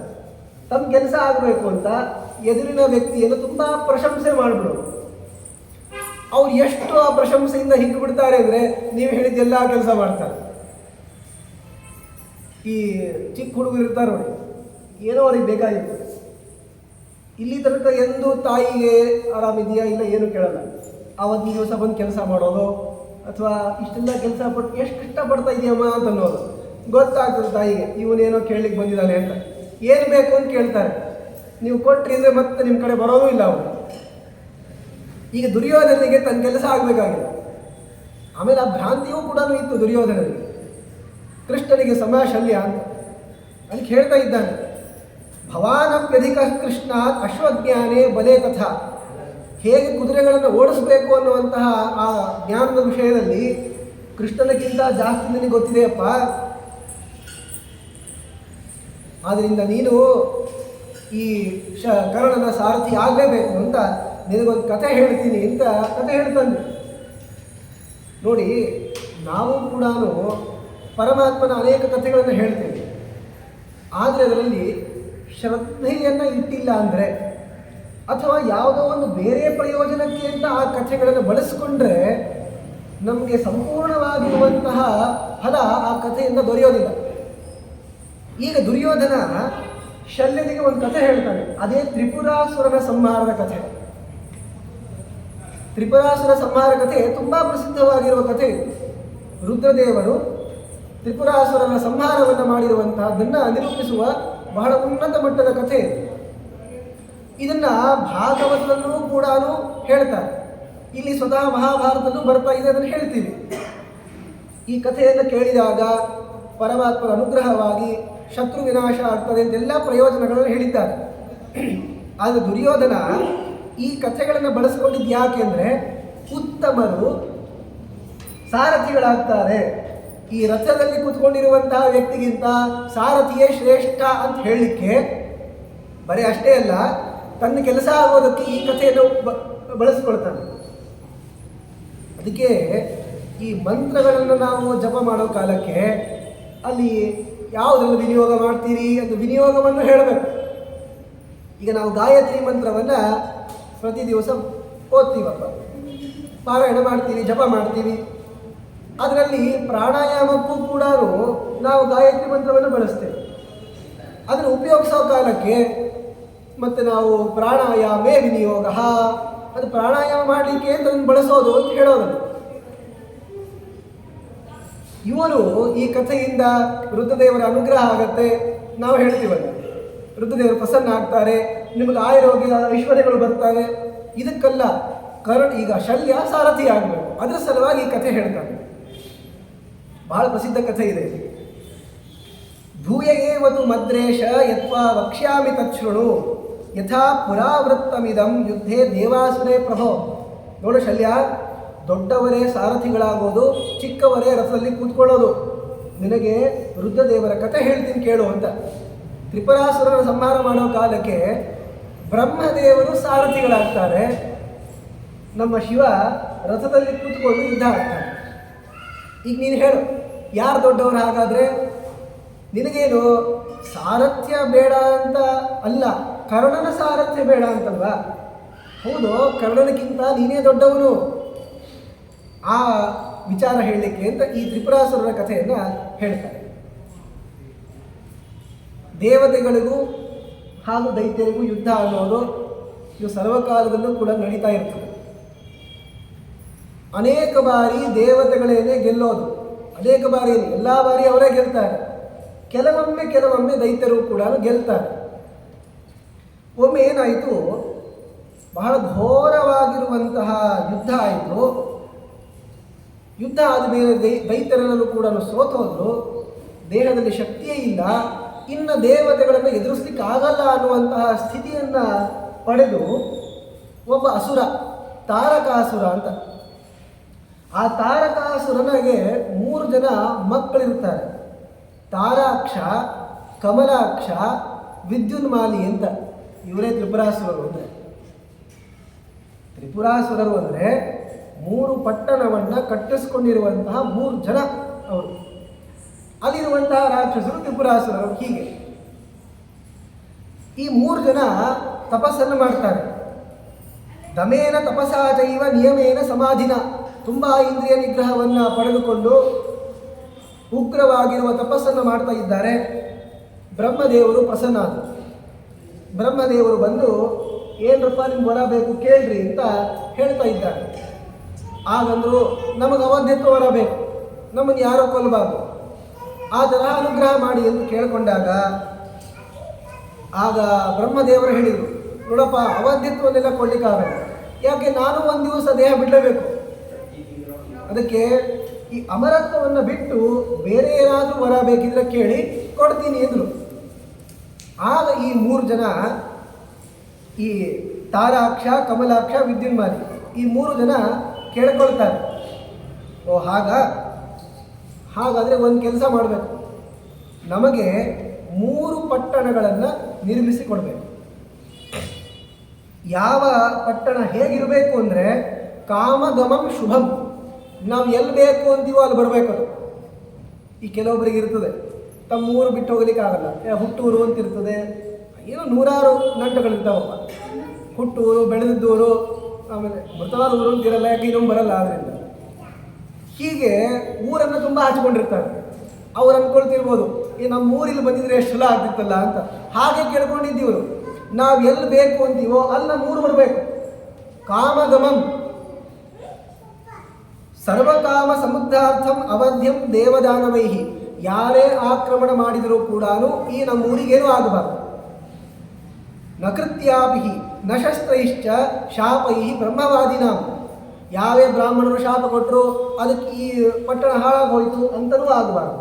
ದೇವತೆ, ದೈತ್ಯರು, ದಾನವರು ಎಷ್ಟೇ ಪ್ರಯತ್ನ ಮಾಡಿದರೂ ಕೂಡ ಈ ಪುರವನ್ನು ಭೇದನೆ ಮಾಡಲಿಕ್ಕೆ ಆಗಿರಬಾರ್ದು. ಅಂತಹ ಈ 3 ಊರುಗಳನ್ನು ನಮಗೆ ಸೃಷ್ಟಿ ಮಾಡಿಕೊಡಬೇಕು ಅಂತ ಕೇಳಿದೆ. ಅಷ್ಟೇ ಅಲ್ಲ, ಇವುಗಳು ಒಂದು ಭೂಲೋಕದಲ್ಲಿ, ಒಂದು ಅಂತರಿಕ್ಷ ಲೋಕದಲ್ಲಿ, ಒಂದು ದ್ವಿಲೋಕದಲ್ಲಿ ಈ ತರಹ ಇರಬೇಕು. ಈ ದ್ವಿಲೋಕದಲ್ಲಿರುವಂತಹ ಪಟ್ಟಣ ಅದು ಬಂಗಾರದ್ದು, ಅಂತರಿಕ್ಷ ಲೋಕದಲ್ಲಿರುವಂತಹ ಊರು ಅದು ಬೆಳ್ಳಿದು, ಭೂಮಿಯಲ್ಲಿರ್ತಕ್ಕಂತಹ ಆ ಪುರ ಕಬ್ಬಿಣದ್ದು. ಹೀಗೆ 3 ಆಗಿರಬೇಕು. 1000 ವರ್ಷಗಳಾದ ಮೇಲೆ ಈ 3 ಊರುಗಳು ಸೇರ್ಕೋಬೇಕು. ಮತ್ತೆ ಏಕೀಭಾವಂ ಗಮಿಷ್ಯಂತಿ ಪುರಾಣ್ಯೇತಾನಿ ಚಾನಗ, ಏಕೀಭೂತವಾಗಬೇಕು. ಈ 3 ಊರುಗಳು ಕೂಡ ಸೇರಬೇಕು, ಆ ಥರ ಅನುಗ್ರಹ ಮಾಡಬೇಕು ಅಂತ. ಭಾರಿ ವಿಚಿತ್ರವಾಗಿರುವ ಈ ವರವನ್ನು ಕೇಳಿ ಆಯ್ತಂದ್ರು ಬ್ರಹ್ಮದೇವರು. ಸರಿಯಪ್ಪ ಕೊಡ್ತೀನಿ ಅಂತ ಯಾವಾಗ ಈ ತರಹ ಹೇಳಿದ್ರೋ ತತ್ಕ್ಷಣದಲ್ಲಿ ಮಯಾಸುರನನ್ನು ಕರೆದಿದ್ದಾರೆ. ವಿಶ್ವಕರ್ಮ ಹಾಗೂ ಮಯ ಇವರಿಬ್ಬರೂ ಕೂಡ ದೇವತೆಗಳ, ದೈತ್ಯರ ಶಿಲ್ಪಿಗಳು ಇವರೆಲ್ಲ. ಮಯಾಸುರ ಉತ್ತಮನೇ, ಅವನು ಪಾಂಡವರ ಈ ಎಲ್ಲ ರಾಜಸೂಯ ಯಾಗಕ್ಕೆ ಬೇಕಾಗಿರುವಂತಹ ಸಭೆಯನ್ನು ಅವನೇ ನಿರ್ಮಾಣ ಮಾಡಿದರು. ಈಗ ಈ ಮಯಾಸುರನ್ನು ಕರೆದು, ನೋಡಪ್ಪ ನೀನು 3 ಊರನ್ನು ಸೃಷ್ಟಿ ಮಾಡಬೇಕು. ಕಾಂಚನಂ ದಿವಿ ತತ್ರಾಸ್ಮೀತ್ ಅಂತರಿಕ್ಷೇಚ ರಾಜತಂ ಆಯಸಂ ಚಾಭವದ್ಭವೋ ತದಾ ತೇಷಾಂ ಪರಂತಪ. ದ್ವಿಲೋಕದಲ್ಲಿ ಬಂಗಾರದ ಮನೆಯಲ್ಲ ಊರು, ಅಂತರಿಕ್ಷ ಲೋಕದಲ್ಲಿ ಬೆಳ್ಳಿಯ ಊರು, ಈ ಭೂಲೋಕದಲ್ಲಿ ಕಬ್ಬಿಣದ್ದು. ಇಲ್ಲೇನಾದರೂ ಬಂಗಾರದ್ದು ಮಾಡಿದರೆ ಎತ್ಕೊಂಡು ಹೋಗ್ತಾ ಇದ್ರು ಅಷ್ಟೇ.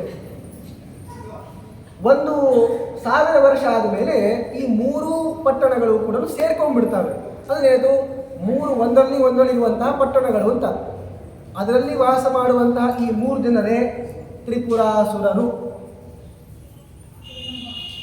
ಸಾಲದಕ್ಕೆ ಅವರು ದೇವತೆಗಳನ್ನು ಪ್ರಾರ್ಥಿಸಿಕೊಂಡು ಒಂದು ಶ್ರೇಷ್ಠವಾಗಿರುವಂತಹ ವಾಪಿ, ಇಳಿಯುವ ಬಾವಿಯನ್ನು ಸೃಷ್ಟಿ ಮಾಡಿರ್ತಾರೆ. ಕೂಪ ಅಂದರೆ ಜಗ್ಗೋ ಬಾವಿ, ವಾಪಿ ಅಂದರೆ ಇಳಿಯೋ ಬಾವಿ. ಅದರಲ್ಲಿ ಏನು ಕೇಳ್ಕೊಂಡಿರ್ತಾರೆ ಅಂದರೆ, ಇದರಲ್ಲಿ ನೀರಿರಬೇಕು. ಎಂತಹ ನೀರಿರಬೇಕು ಅಂದರೆ, ಯಾರಾದರೂ ನಮ್ಮವರಿಗೆ ಪೆಟ್ಟಾಯಿತು ಅಂದರೆ, ಕೈ ಮುರಿತು, ಕಾಲು ಮುರಿತು ಅಂಥವರೆಲ್ಲ ಈ ಬಾವಿಯಲ್ಲಿ ಹಾಕಿಬಿಡ್ಬೇಕು. ಅವರು ಮತ್ತೆ ಯಥಾಸ್ಥಿತವಾಗಿ ಎದ್ದು ಬರಬೇಕು, ಸಾಯೋದೇ ಇಲ್ಲ. ಹೀಗೆ ಅಮೃತಮಯವಾಗಿರುವಂತಹ ಆ ನೀರನ್ನು ಉಳ್ಳ ಒಂದು ವಾಪಿಯನ್ನು ಕೂಡ ಸೃಷ್ಟಿ ಮಾಡಿದ್ದಾರೆ ಈ ತ್ರಿಪುರದಲ್ಲಿ. ಏನ ರೂಪೇಣ ಯೋ ದೈತ್ಯೋ ಏನ ವೇಷೇಣ ಚಾಪ್ಯಥ ಕ್ಷಿಪ್ಯತೆ ನಿಹತೋ ವಾಪ್ಯಂ ತಾದೃಶೇನ ಇವ ಜಾಯತೆ. ಮತ್ತೆ ಅವನೆಲ್ಲ ಅಂಗಾಂಗಗಳು ಕುಡ್ಕೊಳ್ತವೆ, ಎದ್ದು ಬರ್ತಾನವನು ನೀರಿನಿಂದ. ಈ ತರಹ ಕೇಳಿಕೊಂಡು ಕೊನೆಗೆ ಸೃಷ್ಟಿಯಾಗಿದೆ. ಈ 3 ಪಟ್ಟಣಗಳಲ್ಲಿ ವಾಸ ಮಾಡ್ತಾ ಇದ್ದಾರೆ ಈ 3 ಜನ. ಮತ್ತೆ ಅನೇಕ ರಾಕ್ಷಸರು ಕೂಡ ಆ ಪಟ್ಟಣದಲ್ಲಿ ಇದ್ದಾರೆ. ದೇವತೆಗಳಿಗೆ ಇದು ಗೊತ್ತಾಯಿತು. ಅವರು ಮತ್ತೆ ಈ ದೈತ್ಯರ ಮೇಲೆ ಎರಗಿ ಬರ್ತಾರೆ, ಕೊಲ್ತಾರೆ ಜನರನ್ನ. ಎಲ್ಲರನ್ನೂ ಒಯ್ದು ಕೂಡ ಆ ಬಾವಿಯಲ್ಲಿ ಹಾಕೋದು. ಮತ್ತೆ ಅವ್ರು ಎದ್ದು ಬರೋರು, ಏನೋ ಸ್ನಾನ ಮಾಡಿ ಎದ್ದು ಬಂದ ತರಹ. ದೇವತೆಗಳಿಗೆ ಏನಾಗ್ತಾ ಇದೆ ಅಂತ ಗೊತ್ತಾಗ್ತಾ ಇಲ್ಲ. ಇವಾಗಲ್ಲೂ ಕೊಂದಿದ್ದಲ್ಲೋ ಮಾರ, ಇವನನ್ನು ಮತ್ತೆ ಎದ್ದು ಬಂದಿದ್ದಾರೆ ಅಂತ. ಹೀಗೆ ಹೊಡೆದು ಸಾಕಾಗೋಯ್ತು ದೇವತೆಗಳಿಗೆ. ಏನು ಮಾಡಬೇಕು?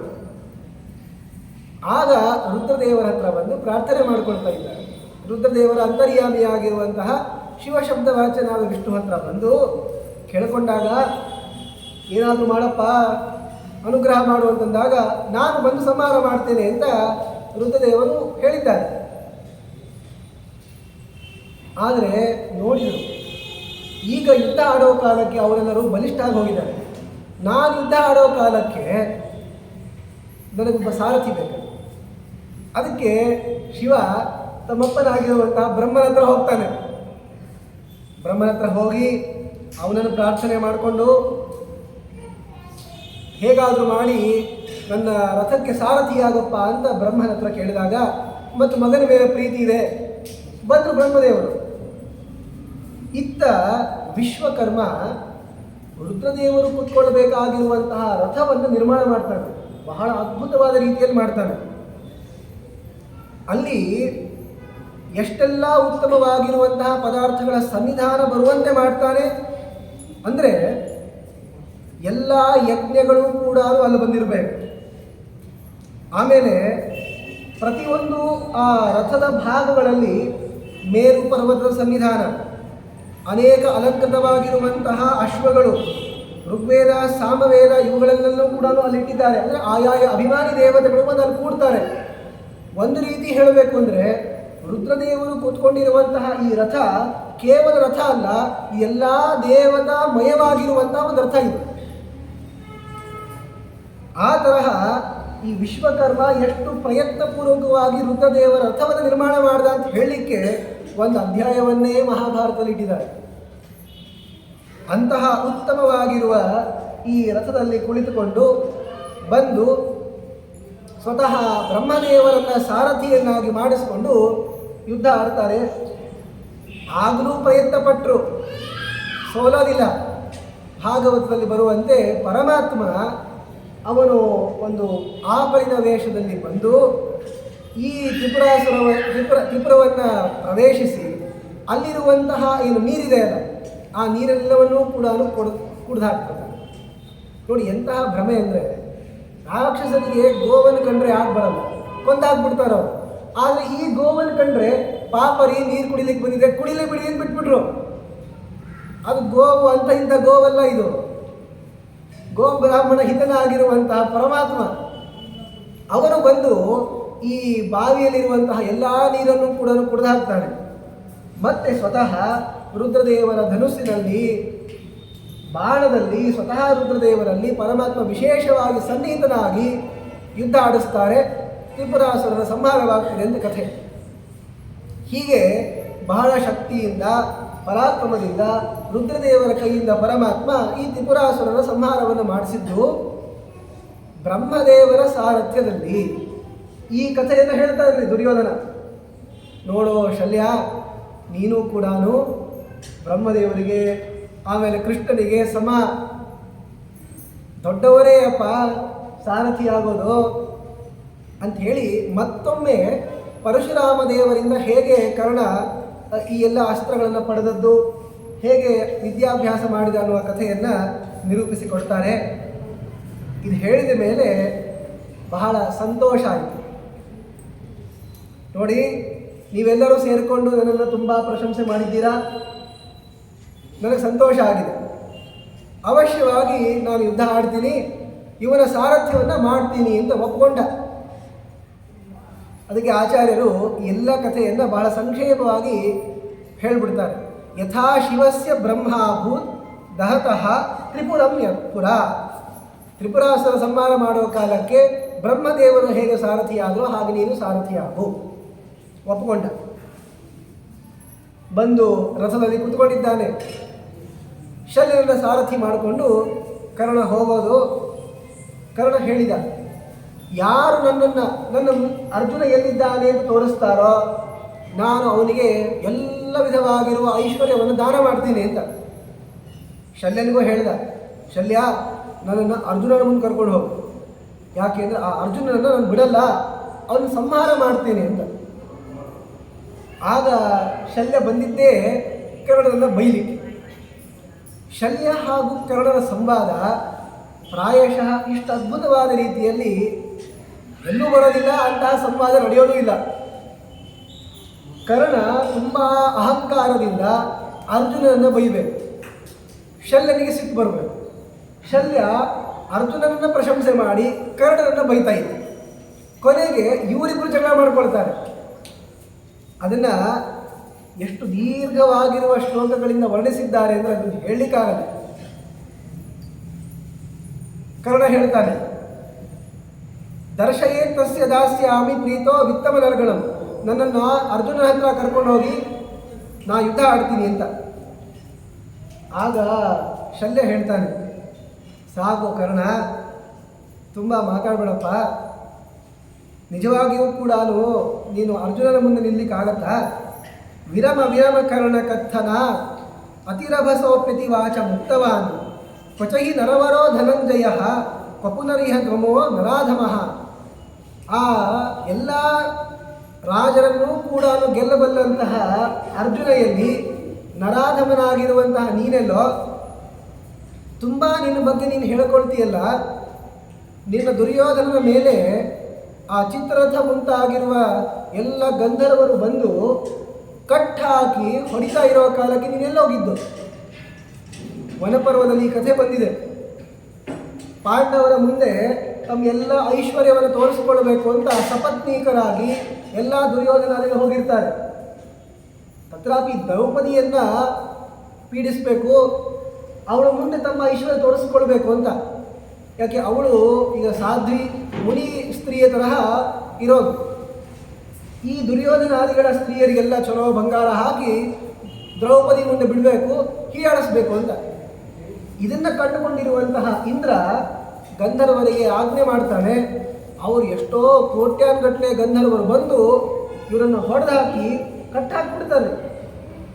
ಕೊನೆಗೆ ಕೌರವರ ವೃದ್ಧರಾಗಿರುವಂತಹ ಕೆಲವು ಮಂತ್ರಿಗಳೆಲ್ಲರೂ ಸೇರಿಕೊಂಡು ಅದೇ ದ್ವೈತವನದಲ್ಲಿ ವಾಸ ಮಾಡ್ತಾ ಇರುವಂತಹ ಪಾಂಡವರ ಹತ್ರ ಹೋಗಿ ಬೇಡ್ಕೊಳ್ತಾರೆ. ಧರ್ಮರಾಜ ಒಂದೇ ದಿವಸ ಮಾಡುವಂತಹ ಯಜ್ಞದಲ್ಲಿ ದೀಕ್ಷಿತಾಗಿರ್ತಾನೆ, ಅದಕ್ಕೆ ನನಗೆ ಬರಲಿಕ್ಕಾಗಲ್ಲ ಅಂತಂದಾಗ ನೀವು ಹೋಗ್ರಿ ಅಂತ ಭೀಮ ಹಾಗೂ ಅರ್ಜುನನಿಗೆ ಉಪದೇಶ ಮಾಡ್ತಾನೆ, ಹೋಗಪ್ಪ ಅಂತ.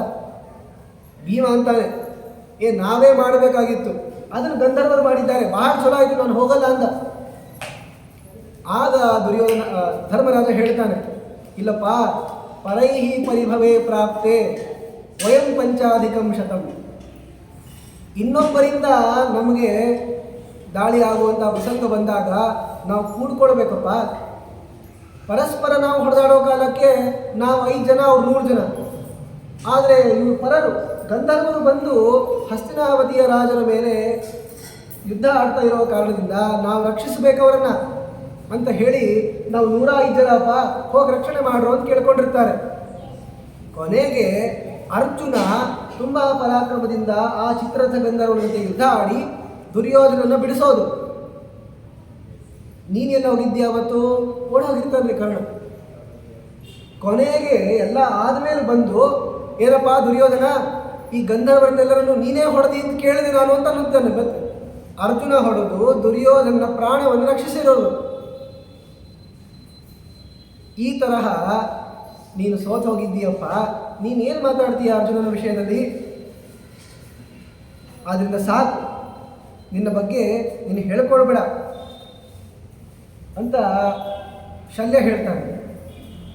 ಮತ್ತೆ ಹೇಳ್ತಾನೆ ಇವನು, ಯಾರು ನನ್ನನ್ನು ಅರ್ಜುನನ ಮುಂದೆ ಕರ್ಕೊಂಡು ಹೋಗ್ತೀರೋ ಅವರಿಗೆ ಎಲ್ಲ ಅನೇಕ ಗೋವುಗಳನ್ನು, ಸುವರ್ಣಮಯವಾಗಿರುವ ಪಾತ್ರೆಗಳನ್ನು ದಾನ ಮಾಡ್ತೀನಿ ಅಂತ ಇವನು ಹೇಳ್ಕೊಳ್ಳೋದು, ಅವನು ಬೈಯೋದು. ಆಗ ನೋಡಿ ಹೇಳ್ತಾನೆ, ನೋಡು ನೀನು ನರಿ ಇದ್ದ ಹಾಗೆ, ಅರ್ಜುನ ಸಿಂಹ ಇದ್ದ ಹಾಗೆ, ಅರ್ಜುನ ಮುಂದೆ ನಿಂದಿರ್ಲಿಕ್ಕೂ ನಿನ್ನ ಕಡೆ ಆಗೋದಿಲ್ಲ ಅಂತ ಮತ್ತೆ ಶಲ್ಯನನ್ನು ಬೈತಾನೆ. ಈಗ ನೋಡಿ ಕರ್ಣ ಹಾಗೂ ಶಲ್ಯರಲ್ಲಿ ಎಷ್ಟು ಜಗಳ ಆಗ್ಬಿಡ್ತದೆ ಅಂತಂದರೆ ಎಲ್ಲಿ ತನಕ ಹೋಗ್ತದೆ ಗೊತ್ತಾ? ನಿನಗೆ ಒಬ್ಬರು ಹುಟ್ಟಿಸಿದವರು ಅಂತಿಲ್ಲ, ಒಬ್ಬರು ಸಂಸ್ಕಾರ ಕೊಡಿದವರು ಅಂತಿಲ್ಲ, ನಿನಗೆ ಯುದ್ಧ ಆಡ್ಲಿಕ್ಕೆ ಬರಲ್ಲ. ನೋಡಿ ಹಾಗೆ ಆಗಿರೋದಲ್ಲ, ಹುಟ್ಟಿರೋದು ಕುಂತಿಯಲ್ಲಿ, ಏನೂ ಸಂಸ್ಕಾರ ಇಲ್ಲ, ಕ್ಷತ್ರಿಯ ಸಂಸ್ಕಾರ ಇಲ್ಲ, ಬೆಳೆದಿದ್ದು ಅಧಿರಥ ಎನ್ನುವಂತಹ ಸೂತನ ಮನೆಯಲ್ಲಿ. ನಿನಗೆ ಯಾರು ಹೇಳ್ಕೊಟ್ಟಿದ್ದಾರೆ? ಏನೋ ಒಂದು 4 ಪರಶುರಾಮ ದೇವರಿಂದ ಅಸ್ತ್ರವನ್ನು ನೀನು ತಿಳ್ಕೊಂಡು ಬಂದಿದ್ದೀಯ. ನೀನು ಅರ್ಜುನ ಎದುರು ಯುದ್ಧ ಆಡೋದ? ಕರ್ಣನಿಗೆ ಸಿಟ್ಟು ಬಂತು. ನೀನೇನು ದೊಡ್ಡವನು? ನಿಮ್ಮ ಮಂತ್ರ ದೇಶದವರು ಬರೀ ಕಳ್ಳತನ ಮಾಡೋರು, ಹೇಳಿದ ಮಾತು ಕೇಳಲ್ಲ. ಮಂತ್ರ ದೇಶ ಅಂದರೆ ಈಗಿನ ಪಂಜಾಬಿನ ಹತ್ರ, ಯಾರನ್ನು ಬೈತಾ ಇಲ್ಲ ಈಗಿನ ಕಾಲದಲ್ಲಿ. ಆಗಿನ ಕಾಲದ ಜನರನ್ನು ಕರ್ಣ ಬೈತಾ ಇದ್ದಾರೆ. ನೀವು ಹೇಳಿದ ಮಾತನ್ನು ಕೇಳಲ್ಲ, ನೀವೆಲ್ಲರೂ ಕೂಡ ಅಜ್ಞಾನಿಗಳು, ಮೂಢರು, ಹೇಗೆ ಬೇಕಾದಾಗ ವರ್ತಿಸುವಂತಹ ರಾಕ್ಷಸ ಪ್ರವೃತ್ತಿಯವರು ನೀವು, ನಿಮಗೇನು ಅರ್ಥ ಆಗತ್ತೆ ಅಂತ ಕರ್ಣ ಮದ್ರರಾಜರಿಗೆ ಬೈತಾ ಇದ್ದಾರೆ. ನೋಡಿ ಇಲ್ಲೊಂದು ಅಂಶ ಇದೆ. ಸ್ವತಃ ಮದ್ರರಾಜ ಒಬ್ಬ ಅಭಿಷಿಕ್ತನಾಗಿರುವಂತಹ ರಾಜ ಶಲ್ಯ. ಈ ಕರ್ಣನಿಗೆ ಅಭಿಷೇಕ ಮಾಡಿದ್ಯಾರೋ? ದುರ್ಯೋಧನ. ಅದು ದುರ್ಯೋಧನ ತನಗೆ ಸಂಬಂಧಿಸಿರುವಂತಹ ಏನು ರಾಜ್ಯದಲ್ಲಿ ಕೂಡಿಸಿಲ್ಲ. ಈ ಅಂಗದೇಶ ಅಂತ ಏನಿದೆಯಲ್ಲ, ಇದರ ಅರ್ಧ ಭಾಗವನ್ನು ಜರಾಸಂಧನಿಂದ ಹೊಡೆದು ಭೀಮಸೇನ ದೇವರು ತೆಗೆದುಕೊಂಡು ಬಂದು ಕೊಟ್ಟಿರ್ತಾರೆ. ಇನ್ನು ಅರ್ಧ ಭಾಗ ಜರಾಸಂಧನ ಹತ್ರನೇ ಇರೋದು. ಜರಾಸಂಧನ ಮರ್ಮಸ್ಥಾನವನ್ನು ಕರ್ಣ ತಿಳ್ಕೊಂಡಿರ್ತಾನೆ. ಅದಕ್ಕೆ ನಾವಿಬ್ಬರು ಒಂದಾಗೋಣಪ್ಪ ಅಂತ ಜರಾಸಂಧ ಹೇಳಿರ್ತಾನೆ. ಇನ್ನು ಅರ್ಧ ಭಾಗದ ಆಧಿಪತ್ಯವನ್ನು ಕೂಡ ಜರಾಸಂಧ ಕೊಡೋದು. ಇದರಲ್ಲಿ ದುರ್ಯೋಧನದೇನಿದೆ? ಭೀಮಸೇನ ಗೆದ್ದಿರುವಂತಹ ಅಂಗದೇಶವನ್ನು ದುರ್ಯೋಧನ ತಾನು ಕೊಟ್ಟಿದ್ದಾನಷ್ಟೇ. ಆದರೆ ಅಕ್ಷತ್ರ ಸಂಸ್ಕಾರಯುತ ಜಾತೋಪಿ ಕ್ಷತ್ರಿಯೇ ಕುಲೆ ನ ಕ್ಷತ್ರಿಯೋ ಹಿ ಭವತಿ ಯಥಾ ವ್ರಾತ್ಯೋ ದ್ವಿಜೋತ್ತಮ. ಇವನು ಕ್ಷತ್ರಿಯರ ಕನ್ಯೆಯಲ್ಲಿ ಹುಟ್ಟಿರ್ಬೋದು, ಕುಂತಿದೇವಿ ಕ್ಷತ್ರಿಯಳು. ಆದರೆ ಸಂಸ್ಕಾರ ಅನ್ನೋದಿಲ್ಲ ಅಂದಾಗ ಆ ಕ್ಷತ್ರಿಯತ್ವ, ಹುಟ್ಟಿನಿಂದ ಬಂದಂತಹ ಕ್ಷತ್ರಿಯತ್ವ ಅದು ಎದಕ್ಕೂ ಕೂಡ ಕಾರ್ಯಕಾರಿ ಆಗೋದಿಲ್ಲ. ಹೇಗೆ ಬ್ರಾಹ್ಮಣನೂ ಕೂಡ ತಂದೆ ಬ್ರಾಹ್ಮಣ ತಾಯಿ ಬ್ರಾಹ್ಮಣ ಅಂತಾದರೆ ಉಪನಯನವನ್ನು ಮಾಡಿಕೊಂಡು ಸಂಸ್ಕಾರಗಳನ್ನು ಪಡೆದು ಉತ್ತಮವಾಗಿರುವಂತಹ ಆಚಾರಗಳಿಂದ ಮತ್ತೆ ಅವನು ದ್ವಿಜ ಅಂತ ಆಗ್ತಾನೆ, ಎಲ್ಲದಕ್ಕೂ ಅರ್ಹ ಆಗ್ತಾನೆ. ಈಗ ಹುಟ್ಟಿದ್ದು ಕ್ಷತ್ರಿಯರಿಂದ, ಆದರೆ ಯಾವ ಸಂಸ್ಕಾರವೂ ಆಗಿಲ್ಲ, ಎಲ್ಲ ಆಗಿರೋದು ಸೂತ ಸಂಸ್ಕಾರಗಳು. ಈಗ ಅಧಿರಥ ಒಬ್ಬ ಸೂತ, ಅದಕ್ಕೆ ಇವನು ಅವನಿಂದೆ ಮಾಡೋದು. ಕೊನೆಗೆ ದುರ್ಯೋಧನ ಬಂದು ಸಾಗ್ರಪ್ಪ ನೀವು ಜಗಳ ಮಾಡ್ಕೊಂಡಿದ್ದು ಅಂತ ಕೇಳ್ಕೊಳ್ಬೇಕು. ಇದು ಒಂದು ದಿವಸದಲ್ಲರಿ, ಇದು ದಿವಸ ಆಗತ್ತೆ ಈ ಜಗಳ. ಇದನ್ನು ಮಾಡಿದ್ದು ಯಾಕೆ? ಅರ್ಜುನ ದೊಡ್ಡವನು ಅಂತ ಅವನ ಮೇಲೆ ಬಿಂಬಿಸಿ ಕರ್ಣನನ್ನು ಮನಸ್ಸಿಗೆ ವ್ಯಥೆಗೊಳಿಸಬೇಕು, ಸೋಲಿಸಬೇಕು ಅವನನ್ನು. ಹಾಗಂತ ಹೇಳಿ ಎಷ್ಟೋ ಬಾರಿ ಶಲ್ಯ ಇಲ್ಲಿ ನೀನು ಹೋಗಬೇಡ ಕರ್ಣ, ನಿನ್ಗೆ ಹೋದರೆ ಪರಾಜಯ ಆಗತ್ತೆ ಅಂತ ಹೇಳಿಬಿಟ್ಟು ಅವನಿಗೆ ಮಾರ್ಗದರ್ಶನವನ್ನು ಕೂಡ ಮಾಡಿದ್ದಾನೆ ಶಲ್ಯ. ಆಗ ಹೇಳ್ತಾರೆ, ನೋಡು ಶಲ್ಯ, ನೀನು ತುಂಬ ದೊಡ್ಡವನಪ್ಪ, ನಿನಗೆ ಆರ್ತಾಯನಿ ಅಂತ ಕರೀತಾರೆ. ಈ ಶಲ್ಯನ ತಂದೆ ಋತಾಯನ ಅಂತ, ಅವನು ಮಧ್ಯದೇಶದ ರಾಜ. ಅವನಿಗೆ ಋತಾಯನ ಅಂತ ಯಾಕೆ ಕರಿತಾ ಇದ್ರು ಗೊತ್ತಾ? ಋತಮೇವ ಹಿ ಪೂರ್ವಾಸ್ತೆ, ನಿನ್ನ ಹಿಂದಿನವರೆಲ್ಲರೂ ಕೂಡ ಋತ ಅಂದರೆ ಸತ್ಯ, ಸತ್ಯವನ್ನೇ ಮಾತಾಡ್ತಾ ಇದ್ರು. ನಿಮ್ಮಪ್ಪನೂ ಕೂಡ ತುಂಬ ಸತ್ಯಭಾಷಿ ಅಂತಾದ್ದರಿಂದ ನಿಮ್ಮಪ್ಪನಿಗೆ ಋತಾಯನ ಅಂತ ಕರೀತಾರೆ. ನಿನಗೆ ಆ ಋತಾಯನ ರಾಜನ ಮಗ ಆರ್ತಾಯನಿ ಎಂದು ಕರೆಯೋದು ಅಂದರೆ ಶಲ್ಯನಿಗಿರುವಂಥ ಇನ್ನೊಂದು ಹೆಸರು. ಯಾಕೆ? ನೀವು ಸತ್ಯಭಾಷಿಗಳು. ಈಗ ಸಾರಥ್ಯ ಮಾಡ್ತೀನಿ ಅಂತ ಹೇಳಿ ನೀನು ಅವನನ್ನು ಹೊರತುಂಬಿಸ್ಬೇಕಪ್ಪ, ಕೇವಲ ಅವನು ನಿಂದೆ ಮಾಡಿದರೆ ಹೇಗೆ ಅಂತ ಮತ್ತೆ ಶಲ್ಯನಿಗೆ ಸಾಂತ್ವನಗೊಳಿಸಿ ಮತ್ತೆ ಯುದ್ಧ ಕರ್ಕೊಂಡು ಹೋಗ್ತಾರೆ. ಹೀಗೆ ಕರ್ಣ ಯುದ್ಧಕ್ಕೆ ಅಂತ ಬರ್ತಾನೆ. ಇದು 17ನೇ ದಿವಸದ ಯುದ್ಧ ಪ್ರಾರಂಭ ಆಯ್ತು. ಇವಾಗ ಈ 17ನೇ ದಿವಸನೇ ಬಹಳ ದೀರ್ಘವಾಗಿರುವ ಯುದ್ಧಗಳಿದೆ. ಹೇಗೆ 14ನೇ ದಿವಸದ ವರ್ಣನೆ ಮಾಡಿದ್ದಾರಲ್ಲ, ಅದಕ್ಕಿಂತಲೂ ದೀರ್ಘವಾದ ರೀತಿಯಲ್ಲಿ ಆಗಿರೋದು.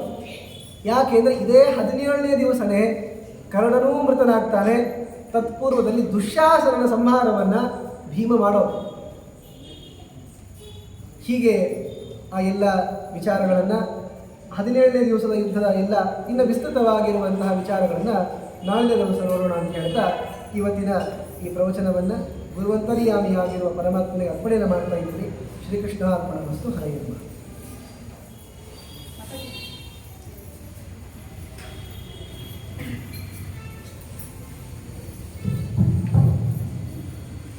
ಶ್ರೀಮದ್ ಮಹಾಭಾರತದಲ್ಲಿ ಹರಿಸರ್ವೋತ್ತಮ ಮತ್ತು ವಾಯು ಜೀವೋತ್ತಮ ಈ ಎರಡೂ ತತ್ವಗಳು ಒಂದೊಂದು ಶ್ಲೋಕದಲ್ಲೂ ಕೂಡ ಹೇಗೆ ನಿರೂಪಿತವಾಗಿದೆ, ಅದರಲ್ಲಿ ವಿಶೇಷವಾಗಿ ಈ ಕರ್ಣಪರ್ವದಲ್ಲೂ ಕೂಡ ಹೇಗೆ ಭಗವಂತನ ಸರ್ವೋತ್ತಮತ್ವವನ್ನು, ವಾಯುವಿನ ಜೀವೋತ್ತಮತ್ವವನ್ನು ಹೇಗೆ ನಿರೂಪಿತವಾಗಿದೆ ಅನ್ನುವುದನ್ನು ಅತ್ಯಂತ ಸುಲಭವಾಗಿ ಎಲ್ಲರಿಗೂ ತಿಳಿಯುವಂತೆ ಇವತ್ತಿನ ದಿವಸ ಪ್ರವಚನವನ್ನು ಮಾಡಿರ್ತಕ್ಕಂಥ ಪೂಜ್ಯ ಆಚಾರ್ಯರಿಗೆ ಸಾಷ್ಟಾಂಗ ನಮಸ್ಕಾರವನ್ನು ಸಮರ್ಪಿಸಿ, ಅದೇ ರೀತಿ ಬಂದಿರತಕ್ಕಂಥ ಎಲ್ಲ ಸದ್ಭಕ್ತರಿಗೂ ಕೂಡ ಕೃತಜ್ಞತೆಗಳನ್ನು ಸಲ್ಲಿಸಿ, ಇವತ್ತಿನ ದಿವಸ ಗುರುವಾರ ಸಾಯಂಕಾಲ ಇನ್ನು 8 ಗಂಟೆಗೆ ಇಲ್ಲಿ ಪಲ್ಲಕ್ಕಿ ಸೇವೆ, ತದನಂತರ ಅಷ್ಟಾವಧಾನ ಮತ್ತು ತೊಟ್ಲಿ ಸೇವೆ, ಆಮೇಲೆ ಪ್ರಸಾದ ವಿತರಣೆ ಆಗುತ್ತದೆ.